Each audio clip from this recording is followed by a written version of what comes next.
உள்ள ஒரு விஞ்ஞானி இருந்தார். அவர் பேர் என்னன்னா ஹோ, இதுதான் அவர் பேர்.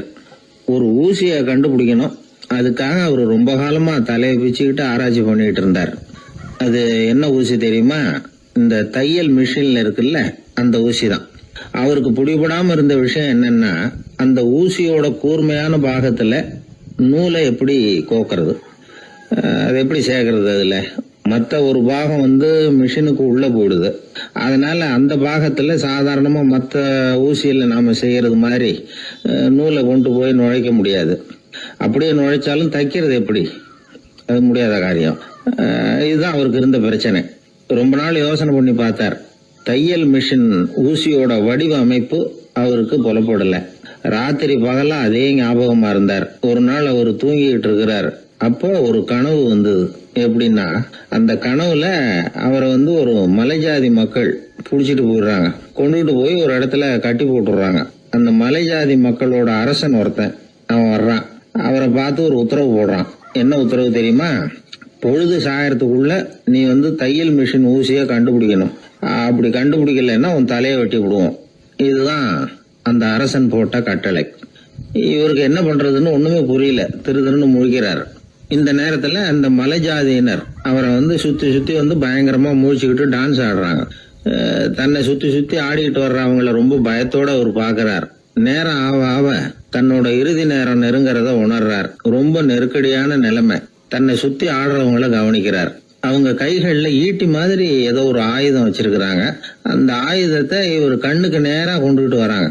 அதை அவர் பாக்குறார். அந்த ஆயுதத்தின் கூரான முனைய இவர் கூர்ந்து கவனிக்கிறார். அந்த கூரான முனையில ஒரு சின்ன துவாரம் தெரியுது. உடனே அவருக்கு பளிச்சுன்னு ஒரு ஐடியா உதயமாகுது.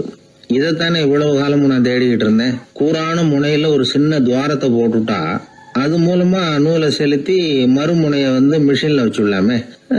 தையல் மிஷின் ஊசி ரெடி அப்படின்னு நினைச்சார். திடீர்னு தூக்கம் கலைஞ்சது. உடனே தன்னுடைய தலைமாட்டில் இருந்த குறிப்பு ஏடுல இதை குறிச்சு வச்சுக்கிட்டார். அதுக்கப்புறமா அந்த ஊசியையும் அவர் செஞ்சு முடிச்சார். இது எப்படின்னு நீங்க நினைக்கலாம், ஆனா இது சாத்தியம்தான். முழிச்சுக்கிட்டு இருக்கிறப்போ நமக்கு ஏற்படுற சில பிரச்சனைகளுக்கு கனவுல விட கிடைக்கிறது உண்டு. அப்படி பல பேருக்கு ஆயிருக்கு. உங்களையும் பல பேருக்கு இது மாதிரி அனுபவம் ஏற்பட்டிருக்கலாம். எந்த ஒரு செயலை பத்தி நினைக்கிறப்போ அந்த செயல் நம்ம நினைவுல ஒரு நல்ல வடிவம் பெறுது. ஒரு செயல் திட்டத்தை எந்த அளவுக்கு நாம நல்ல யோசனை செஞ்சு திட்டம் போடுறோமோ அந்த அளவுக்கு அதை சுலபமா செஞ்சு முடிக்க முடியும். அந்த விஞ்ஞானி நினைச்ச காரியம் அவர் எண்ணம் பூராவும் ஆக்கிரமிச்சது. அதனால அவர் நினைச்சது கனவுல உருவாகி அதுக்கு செயல் வடிவம் கிடைச்சிட்டுது. மனிதனோட உள் மனசுக்கு அவ்வளவு ஆற்றல் உண்டு அப்படின்னு சொல்றாங்க. தூக்கத்தை ஆக்கபூர்வமா உபயோகப்படுத்துறது எப்படி அப்படிங்கறத பத்தி எல்லாம் இப்ப நிறைய ஆராய்ச்சி பண்றாங்களாம். பயிற்சி எல்லாம் வேற கொடுக்கறாங்களாம். அதனால தூக்கத்தை பத்தி லேசா நினைச்சுடாதீங்க. நமக்கு வேண்டியப்பட்ட ஒருத்தர், அவருக்கு தூக்கத்துல நடக்கிற வியாதி, அதுக்காக மருந்து சாப்பிட்டுக்கிட்டு இருந்தார். ஒரு நாள் அவரை பார்த்து கேட்டோம், ஏங்க உங்க தூக்கத்துல நடக்கிற வியாதிக்கு மருந்து சாப்பிட்டீங்களே, ஏதாவது முன்னேற்றம், ஏதாவது இம்ப்ரூவ்மெண்ட் தெரியுதா அப்படின்னு கேட்டோம். தெரியுதுன்னார். எப்படின்னோம். அதுக்கு அவர் சொல்றாரு, முன்னாடி எல்லாம் தூக்கத்துல ஒரு 10 அடி தூரம் நடப்பேன், இப்போலாம் ஒரு 40 அடி வரைக்கும் நடக்கிறேன் அப்படின்னு.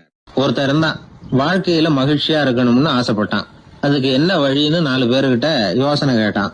பணம் இருந்தா மகிழ்ச்சி தானா வரும், அதனால பணம் சம்பாதிக்கிற வழியை பாரு, அதுக்கப்புறம் நீ தேடிட்டு இருக்கிற மகிழ்ச்சி உன்னை தேடிட்டு சேரும்னாங்க. அப்படின்னா மகிழ்ச்சி இருக்கிற இடம் பணம் தான் அப்படின்னு அவன் முடிவு பண்ணிக்கிட்டான். அதை சேர்க்க ஆரம்பிச்சான். கொஞ்ச நாள்ல பெரிய ஆளாயிட்டான். செல்வம் நிறைய சேர்ந்து போச்சு. இப்பவும் அவனுக்கு மகிழ்ச்சி கிடைக்கல. மறுபடியும் நண்பர்கள் கிட்ட யோசனை கேட்டான். பணம் சேர்த்தா மட்டும் இன்பம் வந்துடாது, அதை செலவு பண்ணு, பணம் மூலமா இன்பத்தை தேடு, கிடைக்கும் அப்படின்னு யோசனை சொன்னாங்க. உடனே அந்த பணத்தை எடுத்துக்கிட்டு ஊர் பூரா சுத்தினான். வெளிநாடுகள் எல்லாம் போனான், சுத்தி பார்த்தான். அப்புறம் அவனுக்கு விருப்பமானதையெல்லாம் வாங்கி சாப்பிட்டு பார்த்தான். மது, போதை பழக்கம், இப்படி எதுலயும் ஈடுபட்டு பார்த்தான். கல்யாணம் பண்ணிக்கிட்டான், குடும்பம் நடத்தினான். எப்படி இருந்தாலும் அவன் எதிர்பார்க்கிற மகிழ்ச்சி அவனுக்கு கிடைக்கல. அதனால மகிழ்ச்சிங்கிறது எங்க இருக்குங்கிற ரகசியத்தை அவனால கண்டுபிடிக்கவே முடியல. கடைசியா ஒரு பெரியவர்கிட்ட யோசனை கேட்டான். அவர் சொன்னார், இல்லறத்திலேயும் உனக்கு மகிழ்ச்சி கிடைக்கலன்னா உனக்கு துறவரத்துலதான் அது கிடைக்கும்னு நினைக்கிறேன். சரி அதையும் தான் முயற்சி பண்ணி பாப்போமே அப்படின்னு அவன் முடிவு பண்ணிக்கிட்டான். துறவரம்னா சும்மாவா, எல்லாத்துக்கும் அவன் துணிஞ்சுட்டான். வீட்டுல இருந்த நகை, பணம், பவுனு, வைரம், வைடூரியம் எல்லாத்தையும் ஒரு மூட்டையா கட்டி எடுத்துக்கிட்டான். ஒரு யோகியை தேடிட்டு போனான். அவர் காலடியில கொண்டுட்டு போய் வச்சான். அவர் நிமிர்ந்து பார்த்தார். என்ன இதெல்லாம்னார். இதெல்லாம் இனிமே எனக்கு தேவையில்லைன்னா. சரி அப்படின்னா உனக்கு என்னதான் தேவைன்னார். எனக்கு மகிழ்ச்சி தேவை, மன அமைதி தேவைன்னா. அந்த யோகி தன்னுடைய காலடியில் இருந்த மூட்டையை பிரிச்சு பார்த்தார். உள்ள தங்கம், வைரம், நகை, பணம் எல்லாம் இருக்கு. அவ்வளவுதான். அவசரமா அதை சுருட்டி எடுத்துக்கிட்டார். தலையில வச்சுட்டு ஒரே ஓட்டமா ஓட ஆரம்பிச்சுட்டார். இவனுக்கு அதிர்ச்சியா போட்டுது. அடடா, இந்த ஆளு போலி ஆசாமி போல இருக்க, ஏமாந்துட்டோமே அப்படின்னு நினைச்சான். வருத்தப்பட்டான். அந்த துக்கம் ஆத்திரமா மாறிச்சு. உடனே அந்த யோகியை துரத்த ஆரம்பிச்சான். அவரு ஒரே ஓட்டமா ஓடுறார். சந்து பூந்தெல்லாம் நுழைஞ்சு ஓடுறார். இவனும் விடாம துரத்துறான். கடைசியா அந்த யோகி மூச்சு இறக்க ஒரு இடத்துல வந்து நின்னார். அது எந்த இடம்னா ஒரு புறப்பட்ட இடம். எங்க இருந்து ஓட ஆரம்பிச்சாரோ அங்கே வந்து நின்னார். துரத்திட்டு வந்தவனும் ஓடி வந்து நின்னான். இப்ப அந்த யோகி சொன்னார், என்னப்பா பயந்துட்டியா, இந்தா உன்னோட செல்வம், நீயே வச்சுக்கோ அப்படின்னு சொல்லி மூட்டையை திருப்பி கொடுத்தார். கைவிட்டு போன தங்கமும், வைரமும், பணமும் திரும்ப கிடைச்சிட்டுதுங்கிறதுல அவனுக்கு ஏகப்பட்ட மகிழ்ச்சி. இப்போ மறுபடியும் அந்த யோகி சொல்றார், நீ வர்றதுக்கு முன்னாடி கூட இந்த தங்கமும் வைரமும் உங்ககிட்டதான் இருந்தது. ஆனா அப்போ உனக்கு மகிழ்ச்சி இல்ல. இப்போ உங்ககிட்ட இருக்கிறதும் அதே தங்கமும் வைரமும் தான். ஆனா இப்போ உன் மனசுல மகிழ்ச்சி இருக்கு. இதுல இருந்து என்ன தெரியுது, மகிழ்ச்சிங்கிறது வெளியில இல்ல, உள்ள இருக்கு.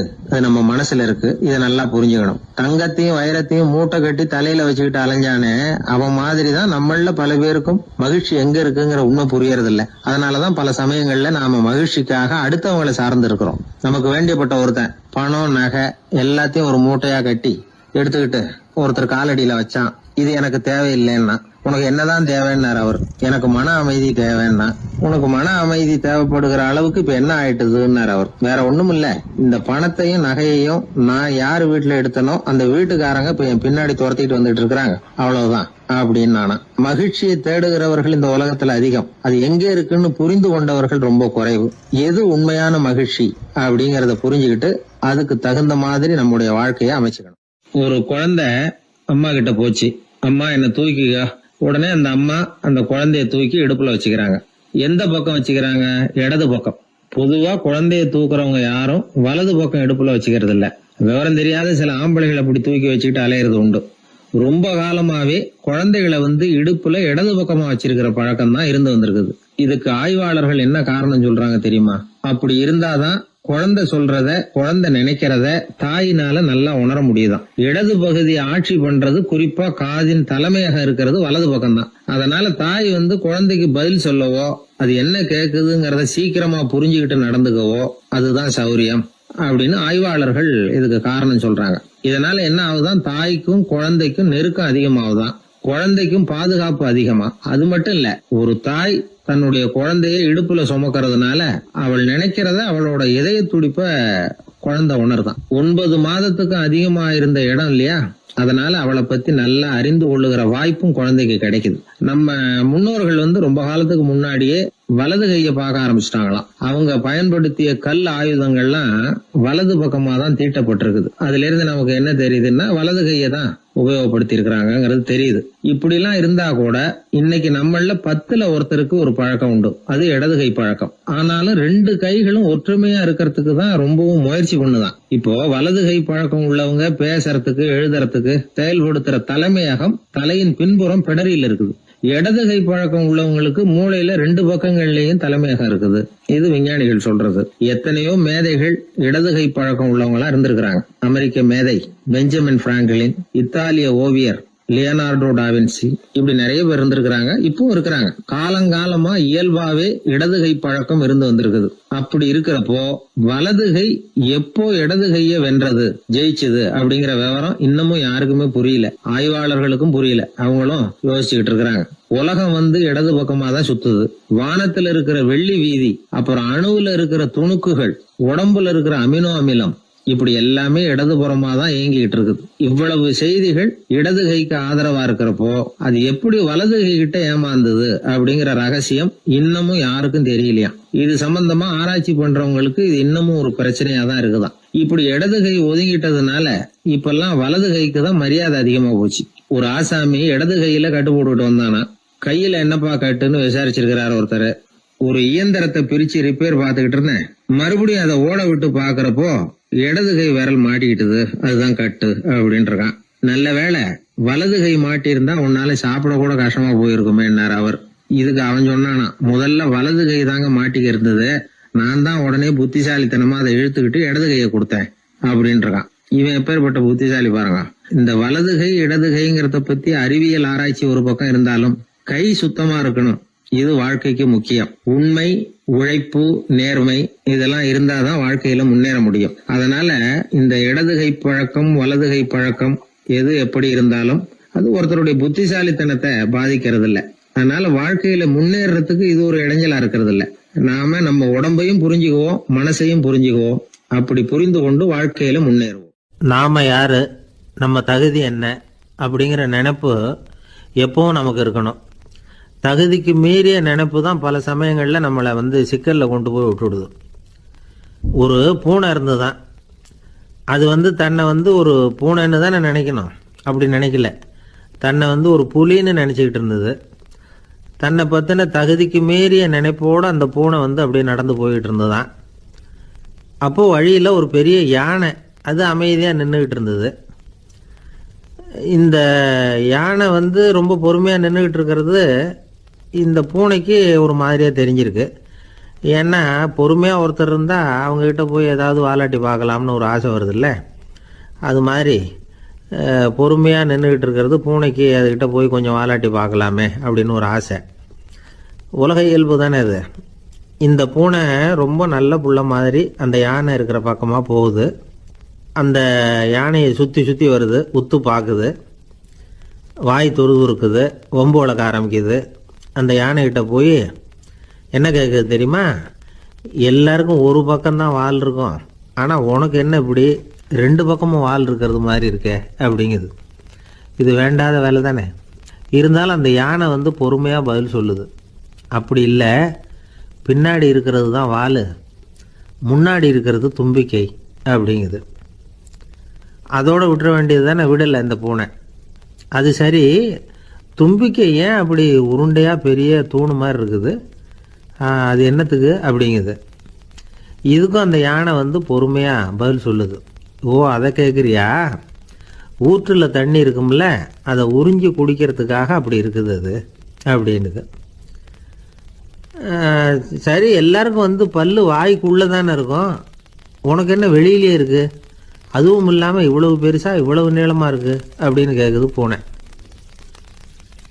இவ்வளவு கேள்விக்கும் பொறுமையாக பதில் சொல்லிகிட்டே வருது அந்த யானை. பல்லு ஏன் வெளியில் நீட்டிகிட்டு இருக்குன்னு கேட்குதுல்ல, அதுக்கு அது என்ன பதில் சொல்லுதுன்னா, அதுவா ஒரு புலி என்கிட்ட வாலாட்டுதுன்னு வச்சுக்கா, அந்த சமயத்தில் அதை தாக்கிறதுக்காக இது இப்படி இருக்குது அப்படின்னு சொல்லிச்சான். இதை கேட்டதும் பூனை உழுந்து உழுந்து சிரிக்க ஆரம்பிச்சுட்டு தான் அலட்சியமாக.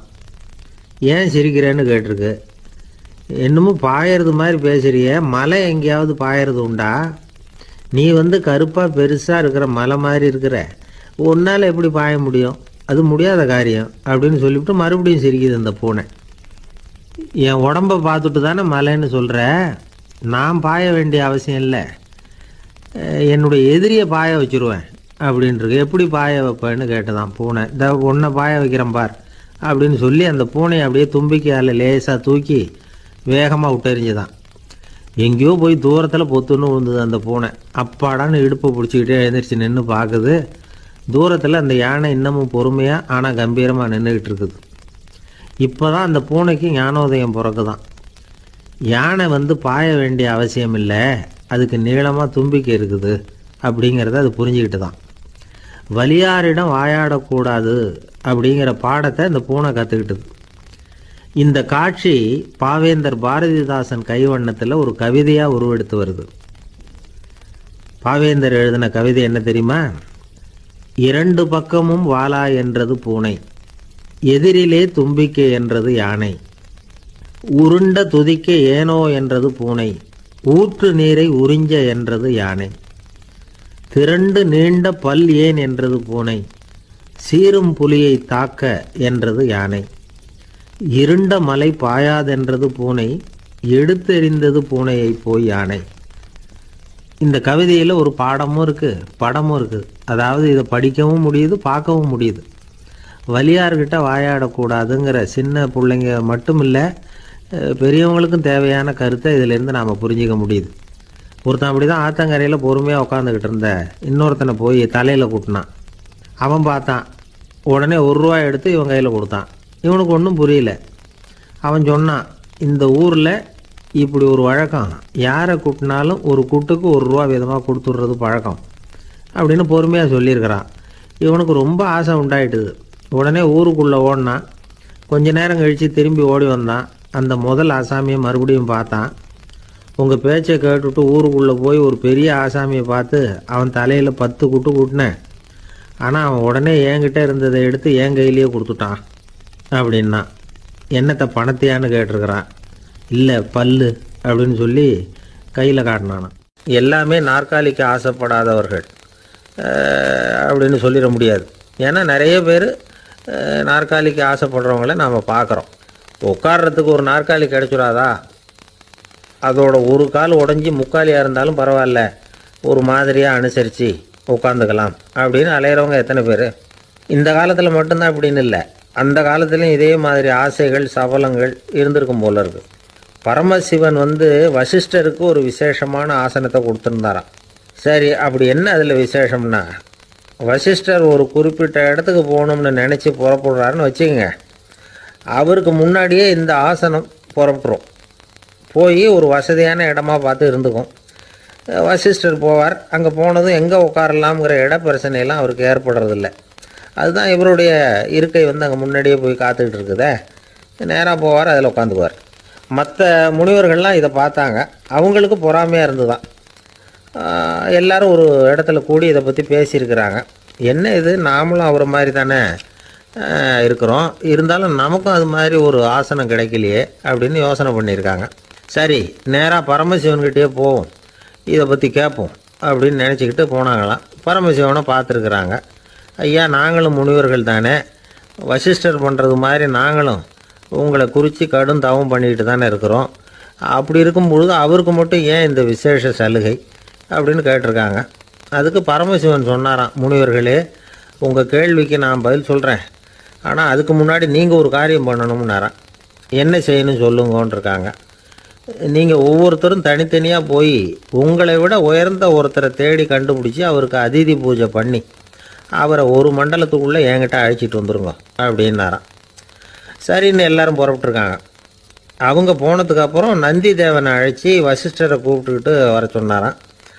அவர் வந்தார், வணங்கினார். வசிஷ்டரே, இன்னையிலேருந்து ஒரு மண்டலத்துக்குள்ளே உங்களை விட தாழ்ந்தவர் ஒருத்தரை தேடி கண்டுபிடிச்சி அவருக்கு அதிதி பூஜை பண்ணி அவரை என்கிட்ட கூப்பிட்டுட்டு வாங்கன்னு விட்டார். சரின்னு இவரும் புறப்பட்டு போயிட்டார். கொஞ்ச நாள் ஆச்சு. முனிவர்கள்லாம் திரும்பி வந்தாங்க. பரமசிவன் முன்னாடி நின்னாங்க. ஐயா, எவ்வளவோ தேடி பார்த்துட்டோம், எங்களை விட உயர்ந்தவர்கள் யாருமே கிடைக்கல அப்படின்னாங்களாம். வசிஷ்டரும் சேர்ந்தார். ஐயா, எவ்வளவோ தேடி பார்த்தேன், என்னை விட தாழ்ந்தவர் யாருமே கிடைக்கல அப்படின்னாராம்.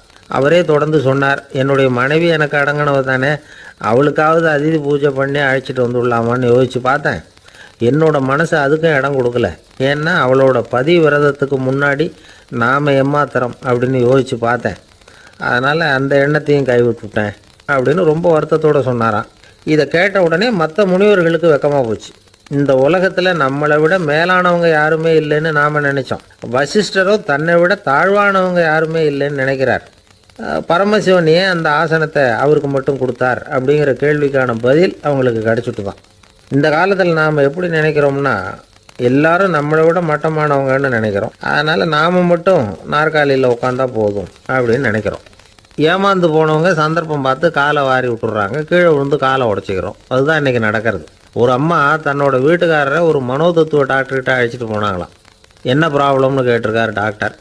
எங்கள் வீட்டுக்காரரை அடிக்கடி நாற்காலியில் உட்காந்து காலை உடச்சிக்கிறார் அப்படின்னாங்களாம். அப்படின்னா அந்த நாற்காலியில் தான் ஏதோ கோளாறு அப்படின்னாரான் டாக்டர். அப்படி இருக்க முடியாது டாக்டர் அப்படின்னாங்களாம் அந்த அம்மா. அது எப்படி அவ்வளோ உறுதியாக சொல்கிறீங்கன்னு கேட்டிருக்காரு அந்த டாக்டர்.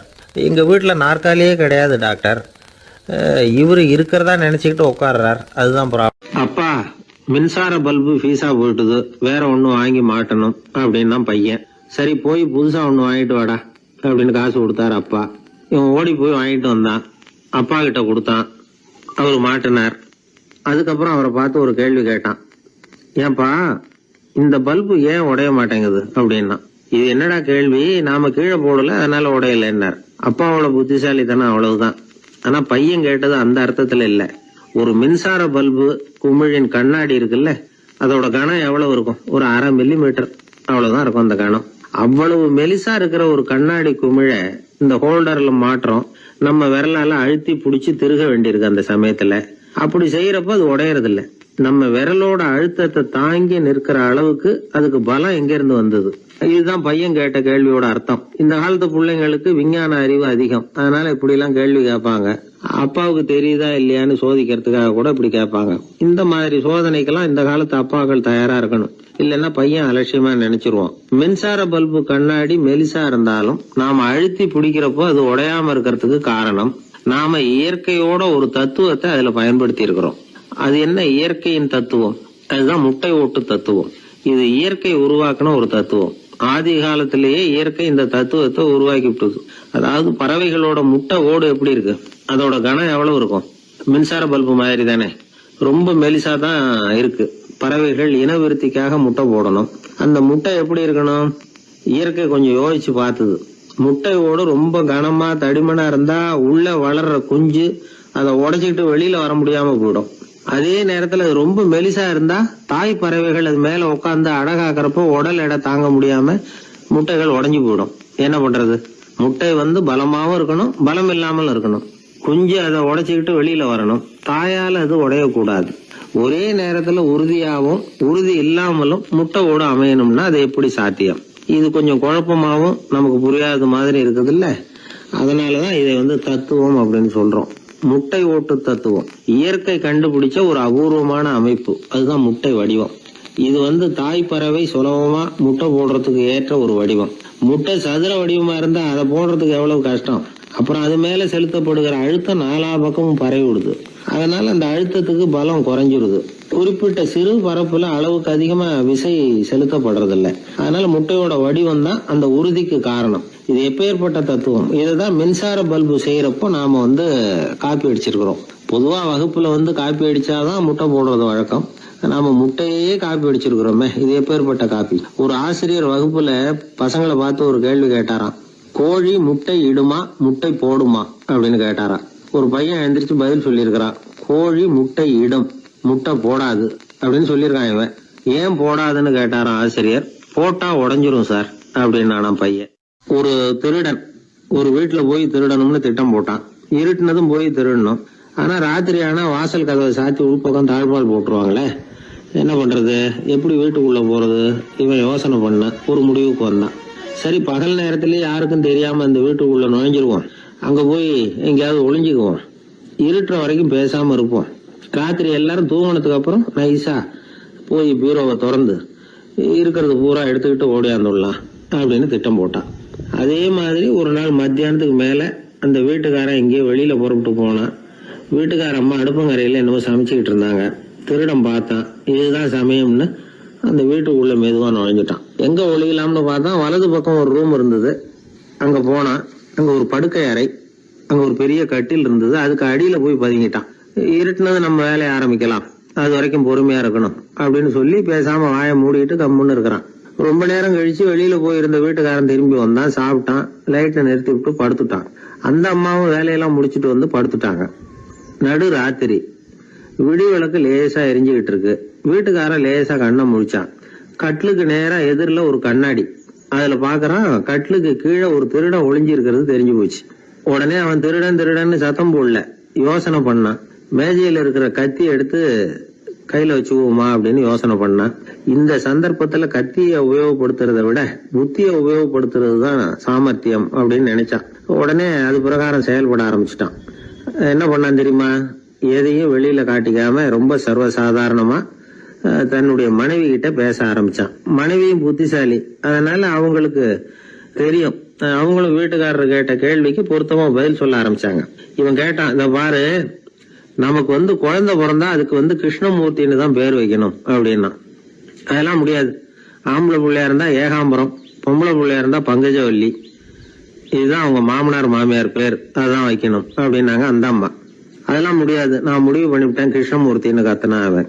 இல்ல ஏகாம்பரம் பங்கஜவல்லின்றது இந்த அம்மா. வாதம் முத்தி போச்சு.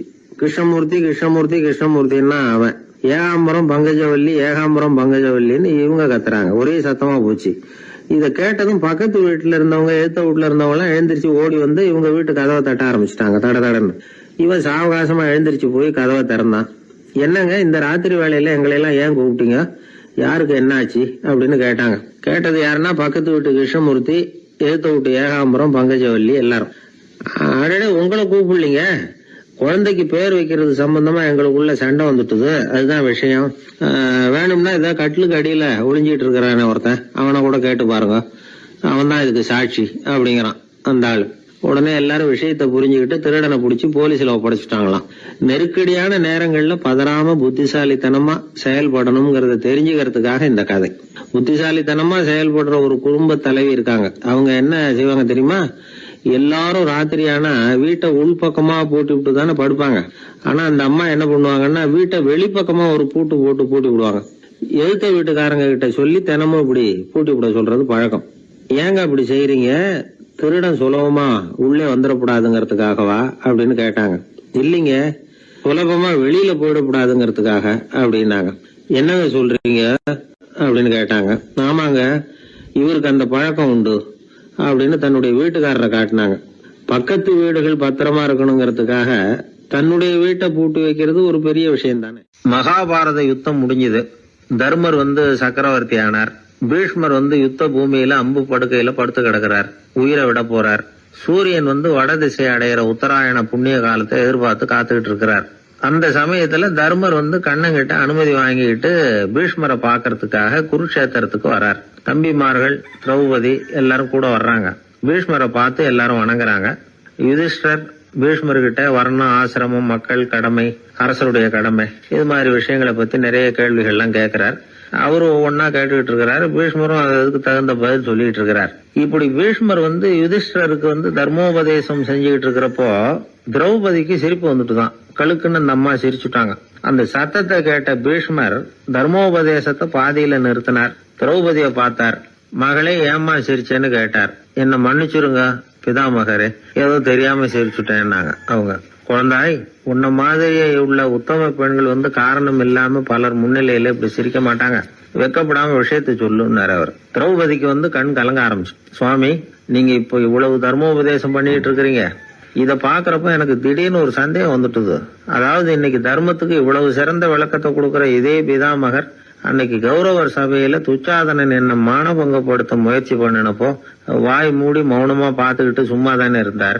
அந்த சமயத்துல இவ்வளவு ஞானத்தையும் எங்க விட்டு வச்சிருந்தார்? ஒருவேளை அதுக்கப்புறம் தான் இந்த தர்ம விஷயங்களை எல்லாம் கத்துக்கிட்டாரா அப்படின்னு யோசிச்சுட்டு இருக்கிறேன். அப்படி யோசிச்சப்போதான் அந்த சிரிப்பு வந்துட்டுது, என்ன மன்னிச்சிருங்க அப்படின்னாங்களாம். பிதாமகர் இதுக்கு அமைதியா பதில் சொல்ல ஆரம்பிச்சார். குழந்தாய், உன்னோட கேள்வி நியாயமானதுதான். இதுல உன்னை நான் மன்னிக்கிறதுக்கு என்னமா இருக்கு? துரியோதனன் சபையில நான் இருந்தப்போ எனக்கு அந்த அறிவு இருக்கதான் செய்தது. ஆனா துஷ்டனான துரியோதனன் உணவை நான் இப்ப சாப்பிட்டுக்கிட்டு இருந்தேன், அவன் போட்ட சாப்பாட்டை சாப்பிட்டுக்கிட்டு இருந்தேன். அது காரணமா என்னுடைய அறிவு மழுங்கி போச்சு. நல்லது கெட்டதை பத்தி ஆலோசிக்க முடியாம போயிட்டுது. தீயவர்கள் போடுற சாப்பாட்டை சாப்பிட்டா சாப்பிடுறவனுடைய மனமும் உடம்பும் கெட்டு போடும் அப்படின்னு சாஸ்திரம்லாம் சொல்லுது. ஆனா இப்போ போர்ல அர்ஜுனன் என் மேல எய்த அம்புகளால என் உடம்புல இருந்த ரத்தம் எல்லாம் வெளியேறி போச்சு. கெட்ட உணவை சாப்பிட்டதுனால உண்டான ரத்தம் பூராவும் இப்போ உடம்பு விட்டு வெளில போயிட்டுது. அதனால என் புத்தியும் தெளிஞ்சுட்டுது. அதனாலதான் இப்போ இந்த அளவுக்கு தர்மத்தின் தத்துவங்களை சரியா எடுத்து சொல்ல முடிஞ்சது அப்படின்னு பீஷ்மர். இதுல இருந்து நாம தெரிஞ்சுக்க வேண்டியது என்னன்னா, யாரு சாப்பிட கூப்பிட்டாலும் உடனே முண்டி அடிச்சுக்கிட்டு கிளம்பி போய் முதல் பந்தியில உட்காந்துடக்கூடாது. கூப்பிடுறவங்க எப்படிப்பட்டவங்க, நல்லவங்களா கெட்டவங்களா அப்படின்னு எல்லாம் யோசிச்சு பாக்கணுமா. கெட்ட எண்ணத்தோட போடப்படுகிற சாப்பாடு புத்தியை மழுங்கடிச்சிரும் அப்படிங்கறது ஒரு பெரிய இந்த காலத்துல பெரியவங்க சொல்ற ஒரு உண்மை. எத்தனையோ பேர் பெரிய உத்தியோகத்துல இருக்கிறவங்கள விருந்துக்கு கூப்பிட்டு சாப்பிட்டு முடிச்ச கையோட முக்கியமான பேப்பர்ல எல்லாம் கையெழுத்து வாங்கிட்டு விட்டுருவாங்களே. கூப்பிடுறவங்க மனசை புரிஞ்சுக்கிட்டு அதுக்கப்புறம் போறதா வேண்டாமா அப்படிங்கறத முடிவு பண்ணணும். சாப்பாட்டுல அவ்வளவு விஷயம் இருக்குது. பீஷ்மருக்கே அந்த நிலைமைன்னா நாமெல்லாம் ஏமாத்திரம். சில சந்தர்ப்பங்கள்ல சாப்பாடு புத்தியில ஒரு தெளிவு உண்டாக்குறதும் உண்டு. ஒரு ஊருக்கு ஒரு பெரிய மகான் வந்தார். அவர் சாப்பிடுறதே இல்ல, எப்போவாவது கொஞ்சம் தண்ணி பால், அவ்வளவுதான். ருசியெல்லாம் கடந்தவர். அவர்கிட்ட எல்லாரும் போய் ஆசீர்வாதம் வாங்கினாங்க. அந்த ஊர்ல ஒரு ஹோட்டல், அதோட முதலாளி ஒருத்தர், அவரும் அந்த மகான் கிட்ட ஆசீர்வாதம் வாங்கறதுக்காக போனார். அவரு முன்னாடி போய் பணிவா நின்னார். துண்டை இடுப்புல கட்டிக்கிட்டு காலில் விழறதுக்காக போனார். அதுக்கு முன்னாடி அந்த மகான் எழுந்திருச்சு இவர் காலில் விழுந்துட்டார். ஹோட்டல் முதலாளி பதறி போயிட்டார். சுவாமி, என்ன இது அபச்சாரம், நீங்க தான் என்ன ஆசீர்வாதம் பண்ணணும்னார். அதுக்கு அந்த சாமியார் சொன்னார், அப்படி இல்லைங்க, நீங்க தான் என்ன ஆசீர்வாதம் பண்ணணும். ஏன்னா கொஞ்ச காலத்துக்கு முன்னாடி உங்க ஹோட்டல்ல தான் நான் வந்து அக்கௌண்ட் வச்சு சாப்பிட்டுக்கிட்டு இருந்தேன். இன்னைக்கு நான் ருசியெல்லாம் கடந்து வெறுத்து ஞானியா போறதுக்கு நீங்க தான் காரணம், உங்க சாப்பாடு தான் காரணம் அப்படின்னாரு. பத்திரிகையில வர்ற செய்திகளை கூட நகைச்சுவையா சொல்றது உண்டு. அதாவது அதை நேரடியா சொன்னா வானொலியில அனுமதிக்க மாட்டாங்க சில விஷயங்களை. அது சின்னாருக்கு கௌரவ குறைச்சல், அது வேடிக்கை கலந்து நகைச்சுவோடு சொல்லும் பொழுது அதை அனுமதிச்சிருவாங்க. அப்ப அந்த விசாரணை கமிஷன் அது இது நிறைய நடந்துகிட்டு இருந்தது. டெல்லியில இருந்து அமலாக்க பிரிவு அதிகாரிகள்லாம் வராங்க போறாங்கன்னு பத்திரிகையில அமர்க்கலப்பட்ட இடம். அந்த நேரம் வந்து நான் ஒரு ரேடியோவில் ஒரு செய்தியை தயார் பண்றோம். அப்ப என்ன பண்ணேன்னா, இது மாதிரி அந்த பத்திரிகை செய்தியை வச்சுக்கிட்டே ஒரு செய்தி சொன்னோம், இன்னொரு தகவல் சொல்லி. ஒருத்தன் வந்து தமிழ்நாட்டுல ஒரு ஆள், அவன் திடீர்னு வந்து கோடீஸ்வரன் ஆயிட்டான். நேத்து வரைக்கும் சாதாரணமா இருந்தா இன்னைக்கு கோடீஸ்வரன் ஆயிட்டான். டெல்லியில இருந்து 2 அதிகாரிகள் வராங்க, எப்படி அவன் பணம் சேர்த்தான்னு கண்டுபிடிக்கிறதுக்கு. அவனை கூப்பிட்டு 2 அதிகாரிகளும் எப்படிடா பணம் சேர்த்த? நான் ஒன்னும் தப்பான வழியில பணம் சேர்க்கல சார், நான் வந்து பந்தயம் கட்டியே பணக்காரன் ஆயிட்டேன். பந்தயம் கட்டி எப்படிடா பணக்காரன் ஆக முடியும் அப்படின்னா, நீங்க நம்புங்க சார், நான் பந்தயம் கட்டி தான் பணக்காரன், தப்பான வழியில சேரல சார். பந்தயம் கட்டி எப்படிடா கோடீஸ்வரன் ஆனு அப்படின்னா, நாங்க நம்ப முடியாதுன்னு இருக்கான் விசாரிக்க வந்தவன். அப்படின்னா உங்ககிட்ட ஒரு பந்தயம் கட்டட்டுமான் இருக்கான் விசாரிக்க வந்தவன்ட்டிய. என்னடா பந்தயம் அப்படின்னா, ஒண்ணுமில்ல சார், இது என் கண்ணு, இது என் பல்லு, என் கண்ணை என் பல்லாலேயே கடிக்கிறேன், எவ்வளவு பந்தயம். விசாரிக்க வந்தா 100 ரூபாய் எடுத்து வச்சான், இதை ப்ரூவ் பண்றான்னு. அப்படியே கண்ணை எடுத்துட்டான், அது பளிங்கு கண்ணு. ஏற்கனவே ஒரு கண்ணு பளிங்கு கண்ணை வச்சுனா எடுத்து கடிச்சு விட்டான். இது விசாரிக்க வந்தாலும் 100 ரூபாய் விட்டுட்டு நிக்கிறான். எப்படி பணம் சேர்த்தான்னு வந்தவன். உடனே இன்னொருத்தன், இவன்ட்ட என்னடா பேச்சு கொடுக்காரா, நம்ம பணம் தான் அங்க போயிட்டு இருக்கு, உனக்கு விசாரிக்க தெரியல, போடா நான் விசாரிக்கிறேன்னு அடுத்த வந்தான். அது நீ ஒழுங்கா சொல்றேன், எப்படிடா பணம் சேர்த்தேன் சார், நீங்க கொஞ்சம் புத்திசாலியா தெரியுது அவரை விட, நீங்களாவது நம்புங்க சார், பந்தயம் கட்டி தான் பணம் சேர்த்தேன், நான் நம்ப முடியாது அப்படின்னா உங்ககிட்ட இன்னொரு பந்தயம் கட்டட்டுமா அப்படின்றான். வேண்டாம், அவனை ஏமாத்தி விட்டேன் அதனால வேண்டான்றான். இல்ல சார், அவரு ஏமாந்தது பொய் கண்ணு, பளிங்கு கண்ணுன்னு தெரியாது, ஏமாந்துட்டார். உங்ககிட்ட பந்தயம் கட்டுறது நெஜம் கண்ணு, இந்த பக்கம் பளிங்கு கண்ணு கிடையாது, நெஜம் கண்ணு, இதை பல்லால கடிக்கிறேன் அப்படின்னா அவன் ஒரு 100 ரூபாய் எடுத்து வச்சான். இவன் அப்படியே பல்செட்டை கட்டினான் தனியா, அப்படியே கட்டி கடிச்சு விட்டான். அதையும் விட்டுட்டான். இவன் உடனே 2 பேரும், இவன்கிட்ட பேச பேச நம்ம பணம் தான் அவன்கிட்ட போயிட்டு இருக்கு, இவன் எப்படி பணம் சேர்த்தான்னு கண்டுபிடிக்கிறதுக்கு டெல்லியில இருந்து வந்திருக்கோம், இவன் மேற்கொண்டு பேசாத, பேச பேச பந்தயம் கட்டுவான். திரும்பி போறதுக்கு ரயிலுக்கு டிக்கெட் சரியா இருக்கா பாடுறான்றான். அவன் கரெக்டா எண்ணி பார்த்து கரெக்டா இருக்குப்பா, மேற்கொண்டு பேசாத, அவன்கிட்ட நம்ம போயிடுவோம், போய் நம்ம அதிகாரிகிட்ட சொல்லிடுவோம்னு சொல்லி போயிட்டு வரேன் சார் அப்படின்னு சொல்லிட்டு மரியாதை போயிட்டாங்க. போய் டெல்லியில பெரிய அதிகாரிகிட்ட போய், சார் அவன்கிட்ட வந்து விசாரிச்சு பார்த்தோம் சார், தமிழ்நாட்டுல பந்தயம் கட்டி தான் பணம் சேர்த்தேன்னு சாதிக்கிறான், எங்ககிட்ட ஒரு 200 ரூபாய் வாங்கிட்டான் சார் அப்படின்னு. அவருக்கு கோவம் வந்துட்டுது. இந்தியாவுக்கே தலைமை அதிகாரி, இதுக்காகவாடா நீங்க இருக்கீங்க, எத்தனை பேர் இருக்கீங்க உங்களை மாதிரி ஜூனியர் ஆபீசர்ஸ் நம்ம ஆபீஸ்ல இந்தியா பூரா விசாரிக்கிறதுக்கு அப்படின்னா 30 பேர் இருக்கும் சார். 30 பேருக்கு அனுபவம் பத்தாது, நான் இந்தியாவுக்கே தலைமை அதிகாரி, அனுபவம் ஜாஸ்தி, உங்களுக்கு ட்ரைனிங் கொடுக்கணும் எப்படி ஒருத்தரை விசாரிக்கிறதுன்னு. 30 பேரும் ஒரு ரூம்ல வந்து உட்காருங்க, ஒரு ஆள் போய் அந்த ஆள் தமிழ்நாட்டுல இருந்து இங்க கூப்பிட்டுட்டு வா, வர்ற வரைக்கும் அவன்கிட்ட பேசாதீங்க, பந்தயம் கட்டுவான், மெதுவா கொண்டு வந்து நிறுத்து அப்படின்னா ஒரு ஆள் வந்து ஸ்பெஷலா கூப்பிட்டு போட்டான். இது மாதிரி மேடையில நிறுத்திவிட்டு ஒரு தலைமை அதிகாரி 30 ஜூனியர் அதிகாரிகள் அவங்களுக்கு பயிற்சி கொடுக்குறார். இவனை பார்த்து, ஒழுங்கா சொல்லு, எப்படி பணம் சேர்த்த, நான் இந்தியாவுக்கே தலைமை அதிகாரி, என்கிட்ட உண்மையை ஒத்துக்கிட்டீங்கன்னா உன்னை அப்ரூவர் ஆக்கிடுவேன் அல்லது தண்டனையை குறைப்பேன், அந்த அதிகாரம்லாம் என்கிட்ட உண்டு, ஒழுங்கா சொல்லு அப்படிங்கிறார். அவர், சார் நீங்க இந்தியாவுக்கே தலைமை அதிகாரி, அனுபவம் ஜாஸ்தி, நீங்களாவது நம்புங்க சார், நான் பந்தயம் கட்டி தான் பணம் சேர்த்தேங்கிறான். இங்கேயே வந்து இப்படி சாதிக்கிறேன், உன்னை நம்ப முடியாதரா அப்படின்னா உங்ககிட்ட ஒரு பந்தயம் கட்டட்டுமா நானா அவர்கிட்ட போய், வேணாண்டா என் ஆளை ஏமாத்தி விட்டேன் அப்படின்னா, இல்ல சார் அவங்க ஏமாந்தது என் உடம்ப பத்தின ரகசியம், என் கண்ணு பளிங்கு கண்ணுன்னு தெரியாது, நான் பல்செட்டு கட்டியிருந்தது தெரியாது, ஏமாந்துட்டாங்க. இப்ப நான் உங்ககிட்ட கட்டுற பந்தயம் உங்க உடம்ப பத்தின ரகசியம். என் உடம்புல என்னடா ரகசியம், முதுகுல, உங்க முதுகுல 1 ரூபா அகலத்துக்கு கருப்பா ஒரு மச்சம் இருக்கு, உண்டா இல்லையானா, இல்லேன்னு தெரியும் அவருக்கு. இல்லடா நேத்து வரைக்கும் இல்ல சார், இப்ப இருக்குது மச்சம் அப்படின்னு உடனே 100 ரூபாய் எடுத்து வச்சார் அவர் தலைமை அதிகாரி. ஒரு 100 ரூபாய் வச்சு சட்டையை கட்டி காட்டுறாரு, மச்சம் இல்ல, இவன் தோத்துட்டான் இங்கிருந்து போனவன். உடனே 200 ரூபாய் எடுத்து வச்சுக்கிட்டு, தோழர்களே இப்படிதான் ஒருத்தரை விசாரிக்கணும், என்கிட்ட இவன் ஏமாந்துட்டான் பாருங்க, துருவி துருவி விசாரிக்கிறதுன்னு சொல்றாங்களே இதுதான் அப்படின்னு விளக்கம் கொடுத்தாரு. அப்போ இவன் மெதுவா ஆரம்பிச்சானா, சார் இந்த பந்தயத்துல உங்களுக்கு 200 ரூபாய் லாபம், ஆனா இதே பந்தயத்துல எனக்கு 2900 ரூபாய் லாபம் சார் அப்படின்றான். என்னடா பண்ண அப்படின்னு கேட்டிருக்காரு. உங்களுக்கு தெரியாம இந்த 30 பேர்கிட்டையும் தனித்தனியா ஒரு பந்தயம் கட்டியிருக்கேன். 30 பேர்கிட்ட என்னடா பந்தயம் கட்டினேன், ஒண்ணும் இல்ல சார், உங்க எல்லாரும் முன்னாடியும் உங்க மேலதிகாரியை சட்டையை கேட்ட வைக்கிறேன். உங்களுக்கு பந்தயம் கட்டினேன் போயிட்டு பூரா எனக்கு 2,900 ரூபாய் ஆகணும். அவரு பார்த்தா அதிர்ச்சி ஆயிட்டாரு. தலைமை சார் நீங்க போங்க சார் அப்படின்னு சொல்லி ஒரு ஆளை கொண்டு போய் சாரை கொண்டு போய் மரியாதையா பக்கத்து ரூம்ல விட்டுவாங்க. இனிமே அவர்கிட்ட யாரும் பேசாதீங்க வாங்கன்னு சொல்லிவிட்டு, அதுக்கப்புறம் தோழர்களே இவர் பேச ஆரம்பிச்சாரு. தோழர்களே இனிமே யாரும் தமிழ்நாட்டு பக்கம் விசாரிக்க போகாதீங்க. நீங்க யாராவது போறதுன்னா மத்திய பிரதேசம், உத்தரப்பிரதேசம், இப்படி எத்தனையோ பிரதேசம் இருக்கு, போயிட்டு வாங்க. தமிழ்நாட்டு மட்டும் போகாதீங்க, ஏன்னா அங்க போனா நம்ம பணத்துக்கு ஆபத்து வந்துருது அப்படின்னு சொன்னாருன்னு இந்த கதையை ரேடியோவில் சொன்னேன். இந்த கதையை உண்மை சம்பவமா சொன்னா அனுமதிச்சிருக்க மாட்டாங்க. இந்த நகைச்சுவைக்கு உள்ள மரியாதை என்னன்னா, அது ஒரு கதை மாதிரி உண்டு பண்ணி இப்படி சொன்னதும், இதுல என்ன அதனுடைய விசேஷம்னா, இந்த ஸ்கிரிப்டை வாங்கிட்டு வர சொல்லி மந்திரியினுடைய பிஏ வந்தார். ஒரு மந்திரி அப்ப இருந்தவர், அவர் பிஏ அடிக்கடி வருவார். வந்து இந்த போன நேற்று முந்தா நாள் ரேடியோவில் சொன்ன அந்த இன்னொரு தகவல் காப்பி ஒண்ணு வாங்கிட்டு வா அப்படி இப்படின்னு கூப்பிடுவார். மேடையில பேசுறதுக்கு எங்களுக்கு தேவை, உபயோகப்படும்னு கேட்பார். அவரு இந்த நிகழ்ச்சி வந்தப்போ உடனே அன்னைக்கு வந்துட்டார் அந்த பிஏ. இன்னைக்கு காலையில சொன்னீங்களே சார், மந்திரி கேட்கிறாரு மேடையில பேசுறதுக்கு அப்படின்னு. நான் அப்பதான் ஆச்சரியப்பட்டேன். பாருங்க, இந்த நகைச்சுவைக்கு உள்ள மரியாதை. அவரே கேட்கிறார், சொல்லப்பட்டதே அவரை பத்தி தாங்கிறது தெரியாம அவரே எப்படி சொல்ல. அதுதான் சிரிப்புக்குள்ள மரியாதைங்கிறது. அது யார பத்தி சொல்றோமோ அவருக்கு தெரியாம கூட சொல்லலாம். அதை அப்படி இது உண்மையில நடந்த சம்பவம். அந்த அமைச்சர் இப்ப இல்ல, உயிரோட எல்லாம் இருந்து வாங்கிட்டு இருந்தார். கிராமத்துல ஒருத்தன் தன்னுடைய நகங்களை வெட்டிக்கிட்டு இருந்தான்.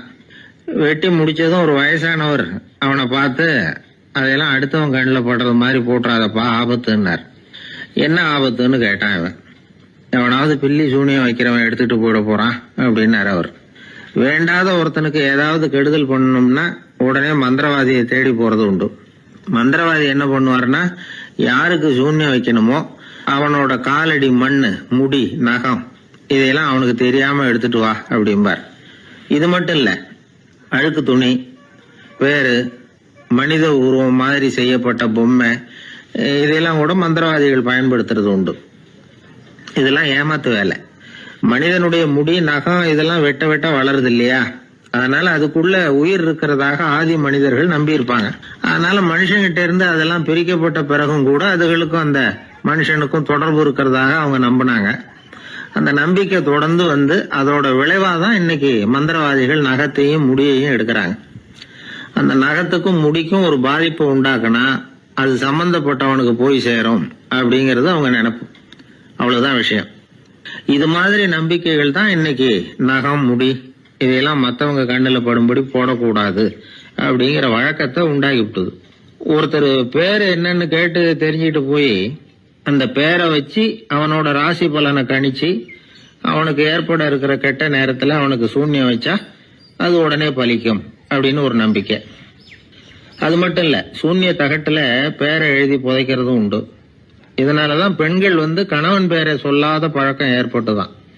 அதாவது பேரை கேட்டுக்கிட்டு போய் ஏதாவது கெடுதல் பண்ணிவிட்டா என்ன பண்றது அப்படிங்கிற பயம்.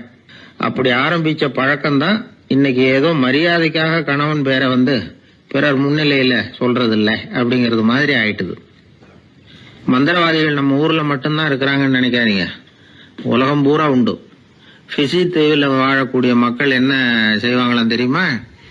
இது மாதிரி மாந்திரீகம், செய்வன, பில்லி, சூனியம் இதெல்லாம் தங்களை பாதிக்காம இருக்கிறதுக்காக வீட்டை சுத்தி அகழி வெட்டி அதுல தண்ணீரை நிரப்பி வச்சிருவாங்களாம்.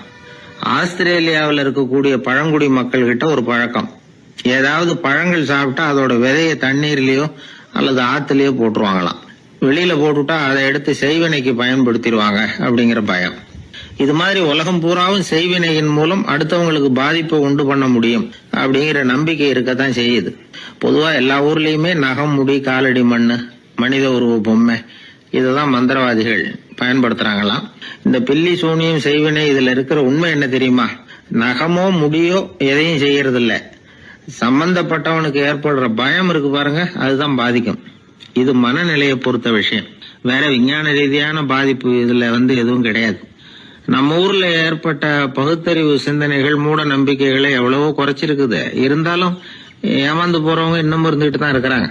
இந்த காலத்துல சின்ன குழந்தைகளை கூட ஏமாத்துறது கஷ்டம். ஒரு குழந்தை கேட்டுதான், ஏன்பா பிரார்த்தனை பண்ணுனா நமக்கு எல்லாம் கிடைக்குமா அப்படின்னு தான். ஓ கிடைக்குமே அப்படின்னாராம் அப்பா. நீ வச்சிருக்கிறிய பேனா அது கூட கிடைக்குமா அப்படின்னு கேட்டுதான் குழந்தை. ஓ கிடைக்கும் அப்படின்னாராம். அப்படின்னா நீ வச்சிருக்கிற பேனாவை என்கிட்ட கொடுத்துரு, அதுக்கப்புறம் நீ பிரார்த்தனை பண்ணி வேற ஒரு பேனாவை வாங்கிக்கோ அப்படின்னு தான் அந்த சின்ன குழந்தை. ஒரு ராஜா இருந்தார். அவர் ஒரு பெரிய கோயில் கட்டினார். பல ஊர்கள்ல இருந்து சிற்பிகள்லாம் கொண்டுகிட்டு வந்தார். அழகழகா சிற்பங்களை செய்ய சொன்னார். ஊர்ல உள்ள ஜனங்களும் கோயில் கட்டுறதுக்கு அவங்களால முடிஞ்ச உதவியை செஞ்சாங்க. ராத்திரி பகலா வேலை நடக்குது. கோயில் கொஞ்சம் கொஞ்சமா வசந்துகிட்டே வந்துட்டுது. அந்த ஊர்ல ஒரு வயசான அம்மா இருந்தாங்க, ரொம்ப ஏழை. அவங்களுக்கு மனசுக்குள்ள ஒரு உறுத்தல், இந்த ஊர்ல எல்லாரும் இந்த கோவில் கட்டுறதுக்கு அவங்களால முடிஞ்ச உதவியை பண்ணிட்டு இருக்கிறாங்க, நம்மளால ஒன்றும் பண்ண முடியலையே அப்படின்னு நினைச்சு கவலைப்பட்டாங்க.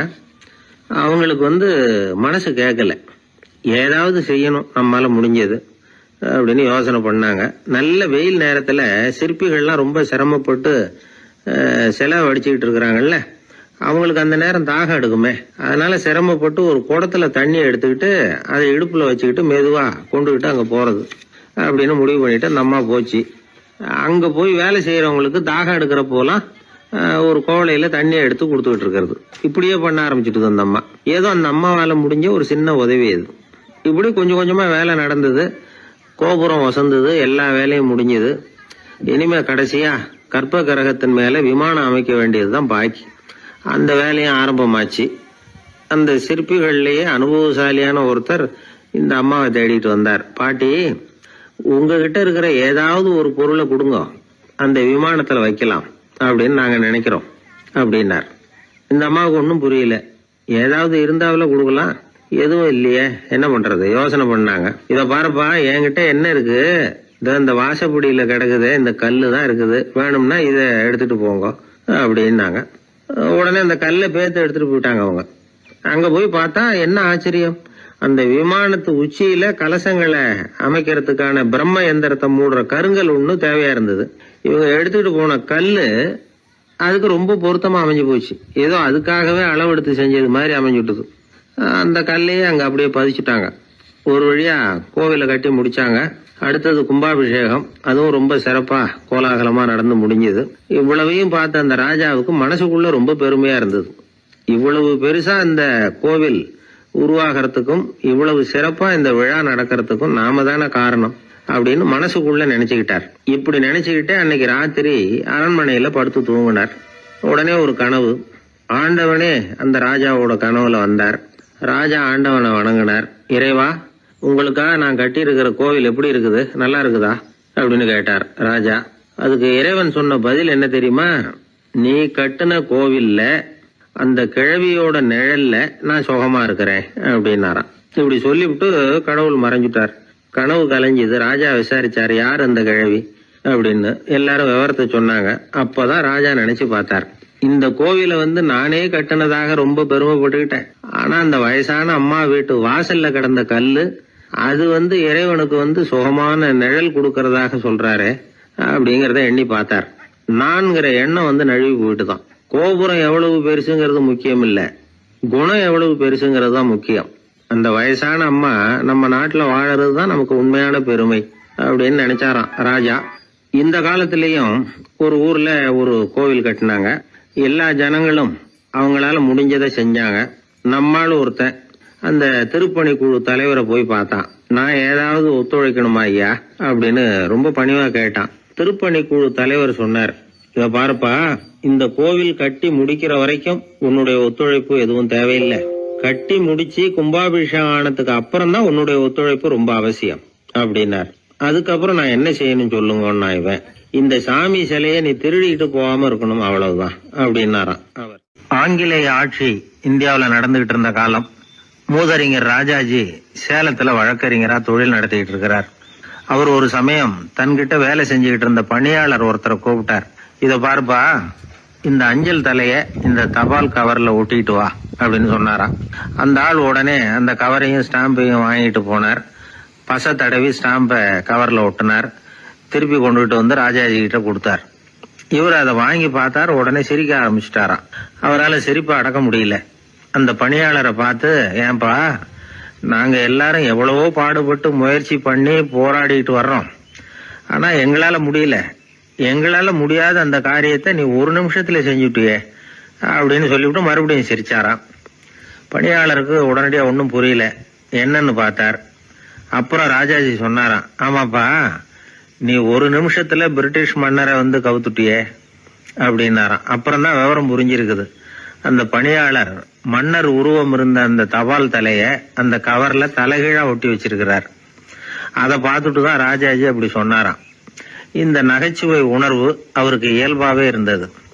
சேலத்துல வெங்கட சுப்பையர் அப்படின்னு சொல்லி ஒரு பிரபலமான வக்கீல், அவரும் ராஜாஜியும் ஒரு ஊர்ல பொதுக்கூட்டத்தை முடிச்சுக்கிட்டு திரும்பி ரயில்ல சென்னைக்கு வந்துகிட்டு இருக்கிறாங்க. ராத்திரி நேரம். வெங்கட சுப்பையர் ஜன்னல் ஓரமா உட்காந்து பயணம் பண்ணிட்டு இருக்கிறார். திடீர்னு ஒரு இடத்துல அவரோட கை கடிகாரம் நழுவி ஜன்னல் வழியா வெளியில வந்துட்டு தான். அவர் உயிருக்குயிரா பாதுகாத்து வச்சிருந்த வாட்ச் அது. ஏன் தெரியுமா? அவர் வக்கீல் ஆகிறதுக்கு முன்னாடி சென்னை கிறித்துவ கல்லூரியில பணியாற்றிக்கிட்டு இருந்தார். பணி முடிஞ்சு விலகிறப்போ அவர்கிட்ட படிச்ச மாணவர்கள்லாம் அன்புக்கு அடையாளமா ரொம்ப பிரியமா கொடுத்த கை கடிகாரம் அது. அப்பேற்பட்ட அன்பு பரிசை திடீர்னு இழந்து விடுறதுக்கு யாருக்கு தான் மனசு வரும்? ஐயோ, வாட்சி வெளியில விழுந்துட்டுதே அப்படின்னு பதட்டத்தோட சத்தம் போட ஆரம்பிச்சாராம். ராஜாஜி பக்கத்துல தான் உட்கார்ந்து இருக்கிறார். இருந்தாலும் இதை கேட்டுவிட்டு பதட்டப்படல, பதில் எதுவும் சொல்லல. அவர் பாட்டுக்கு என்னத்தையோ 1, 2, 3ன்னு எண்ணிட்டே வந்தாராம். வெங்கட சுப்பையர் ரொம்ப வேதனைப்பட்டிருக்கார். என்னங்க இது, என்னோட அருமையான கை கடிகாரம் நழுவி வெளியில விழுந்துட்டுது, அதுக்காக நான் தவிச்சுக்கிட்டு இருக்கிறேன். நீங்க என்னன்னா இதை கொஞ்சம் கூட காதுல வாங்கிக்காம குழந்தை மாதிரி என்னத்தையும் எண்ணிக்கிட்டே வர்றீங்களே அப்படின்னாராம். அப்பவும் ராஜாஜி ஒன்னும் பதில் பேசல. அவர் பாட்டுக்கு விடாம எண்ணிக்கிட்டே வந்தார். அடுத்த ஸ்டேஷன்ல வண்டி நின்னுது. ராஜாஜி ஸ்டேஷன் மாஸ்டரை கூப்பிட்டார். அவர் வந்ததும் அவர்கிட்ட சொன்னாராம், சார், எங்களுக்கு ஒரு உதவி செய்யணும். நாங்க வர்ற வழியில என் நண்பரோட வாட்ச் வெளியில விழுந்துட்டுது. அது விழுந்த இடத்துல இருந்து தந்தி கம்பங்களை விடாம எண்ணிக்கிட்டே வந்திருக்கிறேன். இவ்வளவு கம்பங்களுக்கு அப்பால அது கிடக்கும். தயவு பண்ணி யாரையாவது அனுப்பி அதை தேட ஏற்பாடு பண்ணுங்க. அது கிடைச்சுட்டுதுன்னா எங்களால முடிஞ்ச அன்பளிப்பு தர்றோம். அது மட்டும் இல்ல, எங்களுக்கு ஒரு லெட்டர் போடுங்க, கிடைச்சுட்டுதுங்கிற விவரத்தை நாங்க வந்து வாங்கிக்கிறோம் அப்படின்னு எல்லாம் சொன்னாங்களாம். அப்படின்னு சொல்லி முகவரியெல்லாம் கொடுத்துட்டு வந்துட்டாங்க அவங்க. கொஞ்ச நாள்ல அந்த கடிகாரமும் வந்து சேர்ந்துட்டு தான். இது எதுக்கு சொல்றாங்கன்னா, பதற்றம் அடையக்கூடாது அப்படிங்கிறது ரொம்ப முக்கியம். பதற்றம் அடையக்கூடிய நேரத்துல கூட அறிவை சிதற விடாம செயல்படுத்துற சாமர்த்தியம் எல்லாருக்கும் சுலபமா வந்துடாது. அவரோட நகைச்சுவை உணர்வுக்கு இன்னொரு உதாரணம். ஒரு தடவை அவரை பாக்குறதுக்கு ஒரு நண்பர் வந்தாராம். என்னப்பா பண்ணிட்டு இருக்கிற அப்படின்னு விசாரிச்சிருக்கார் ராஜாஜி. இப்ப நான் நிறைய கதை கட்டுரை எல்லாம் எழுதுறேன் சார், புத்தகம் போடுறேன் அப்படின்னாராம் வந்தவர். அப்படின்னா சாப்பாட்டுக்கு என்ன பண்ற அப்படின்னு கேட்டாராம் ராஜாஜி. இங்க எழுத்த நம்பி யாரும் காலம் தள்ள முடியாதுங்கிறத அவ்வளவு தெளிவா அவர் புரிஞ்சு வச்சிருக்கிறார். என்னுடைய நண்பர் ஒருத்தர், அவர் விரல்ல நகமே இருக்காது. என்ன காரணம்னு நினைக்கிறீங்க? எல்லாத்தையும் அவரே கடிச்சு துப்பிடுவார். அப்படி ஒரு பழக்கம். சின்ன குழந்தைகள் நகம் கடிக்குது, விரல் சூப்புது. இதுக்கு என்ன காரணம் தெரியுமா? குழந்தைகள் மனசுல ஏற்படக்கூடிய ஒருவித பாதுகாப்பின்மை, இன்செக்யூரிட்டி, அல்லது தான் சரியா கவனிக்கப்படல அப்படிங்கிற எண்ணத்தோட வெளிப்பாடு தான் அது அப்படிங்கிறாங்க டாக்டர்கள். சில இடங்கள்ல 2வது குழந்தை பிறந்த உடனே பெரியவர்கள் கவனம் முதல் குழந்தைகிட்ட இருந்து கொஞ்சம் விலகி 2வது குழந்தைகிட்ட போயிடும். அந்த சமயத்துல முதல் குழந்தைக்கு இந்த பழக்கம் ஏற்படுறதுக்கு வாய்ப்பு உண்டா.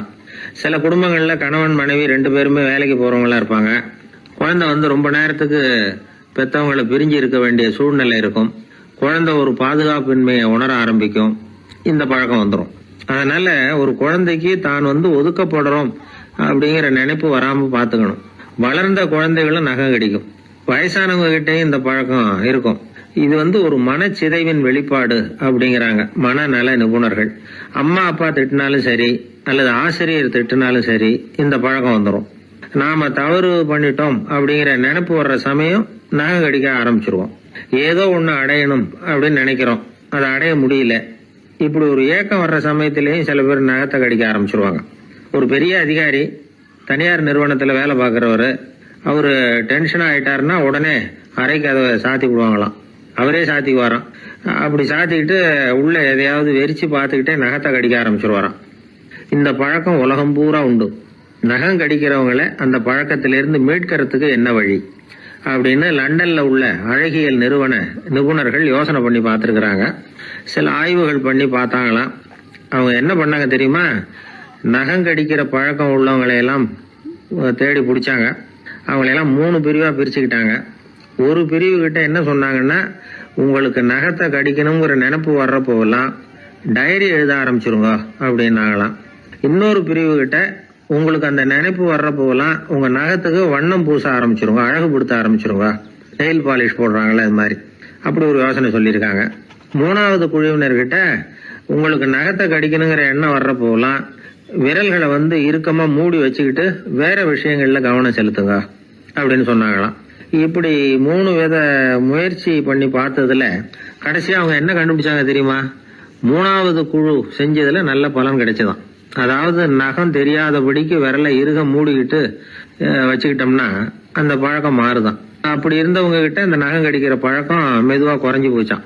அதனால நகம் கடிக்கிற பழக்கம் உள்ளவங்க இதை முயற்சி பண்ணி பார்க்கலாம். ஒரு ஆள் இருந்தார், அவருக்கு எப்ப பார்த்தாலும் நகத்தை கடிச்சுக்கிட்டே இருக்கணும், அப்படி ஒரு பழக்கம். அதனால அவர் விரல்ல எப்பவும் நகம் இருக்கிறது இல்ல, விரல் இருக்கிறதே பெரிய ஆச்சரியம். அவருக்கு திடீர்னு உடம்புல அரிப்பு, சொரிஞ்சிக்க முடியல, அரிப்பும் நிக்கல. ஒரு வாரம் தொடர்ந்து கஷ்டப்பட்டார்.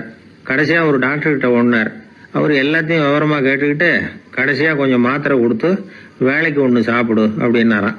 இந்த மாத்திரை எதுக்கு டாக்டர்? அரிப்பு நிக்கிறதுக்கா அப்படின்னாராம்.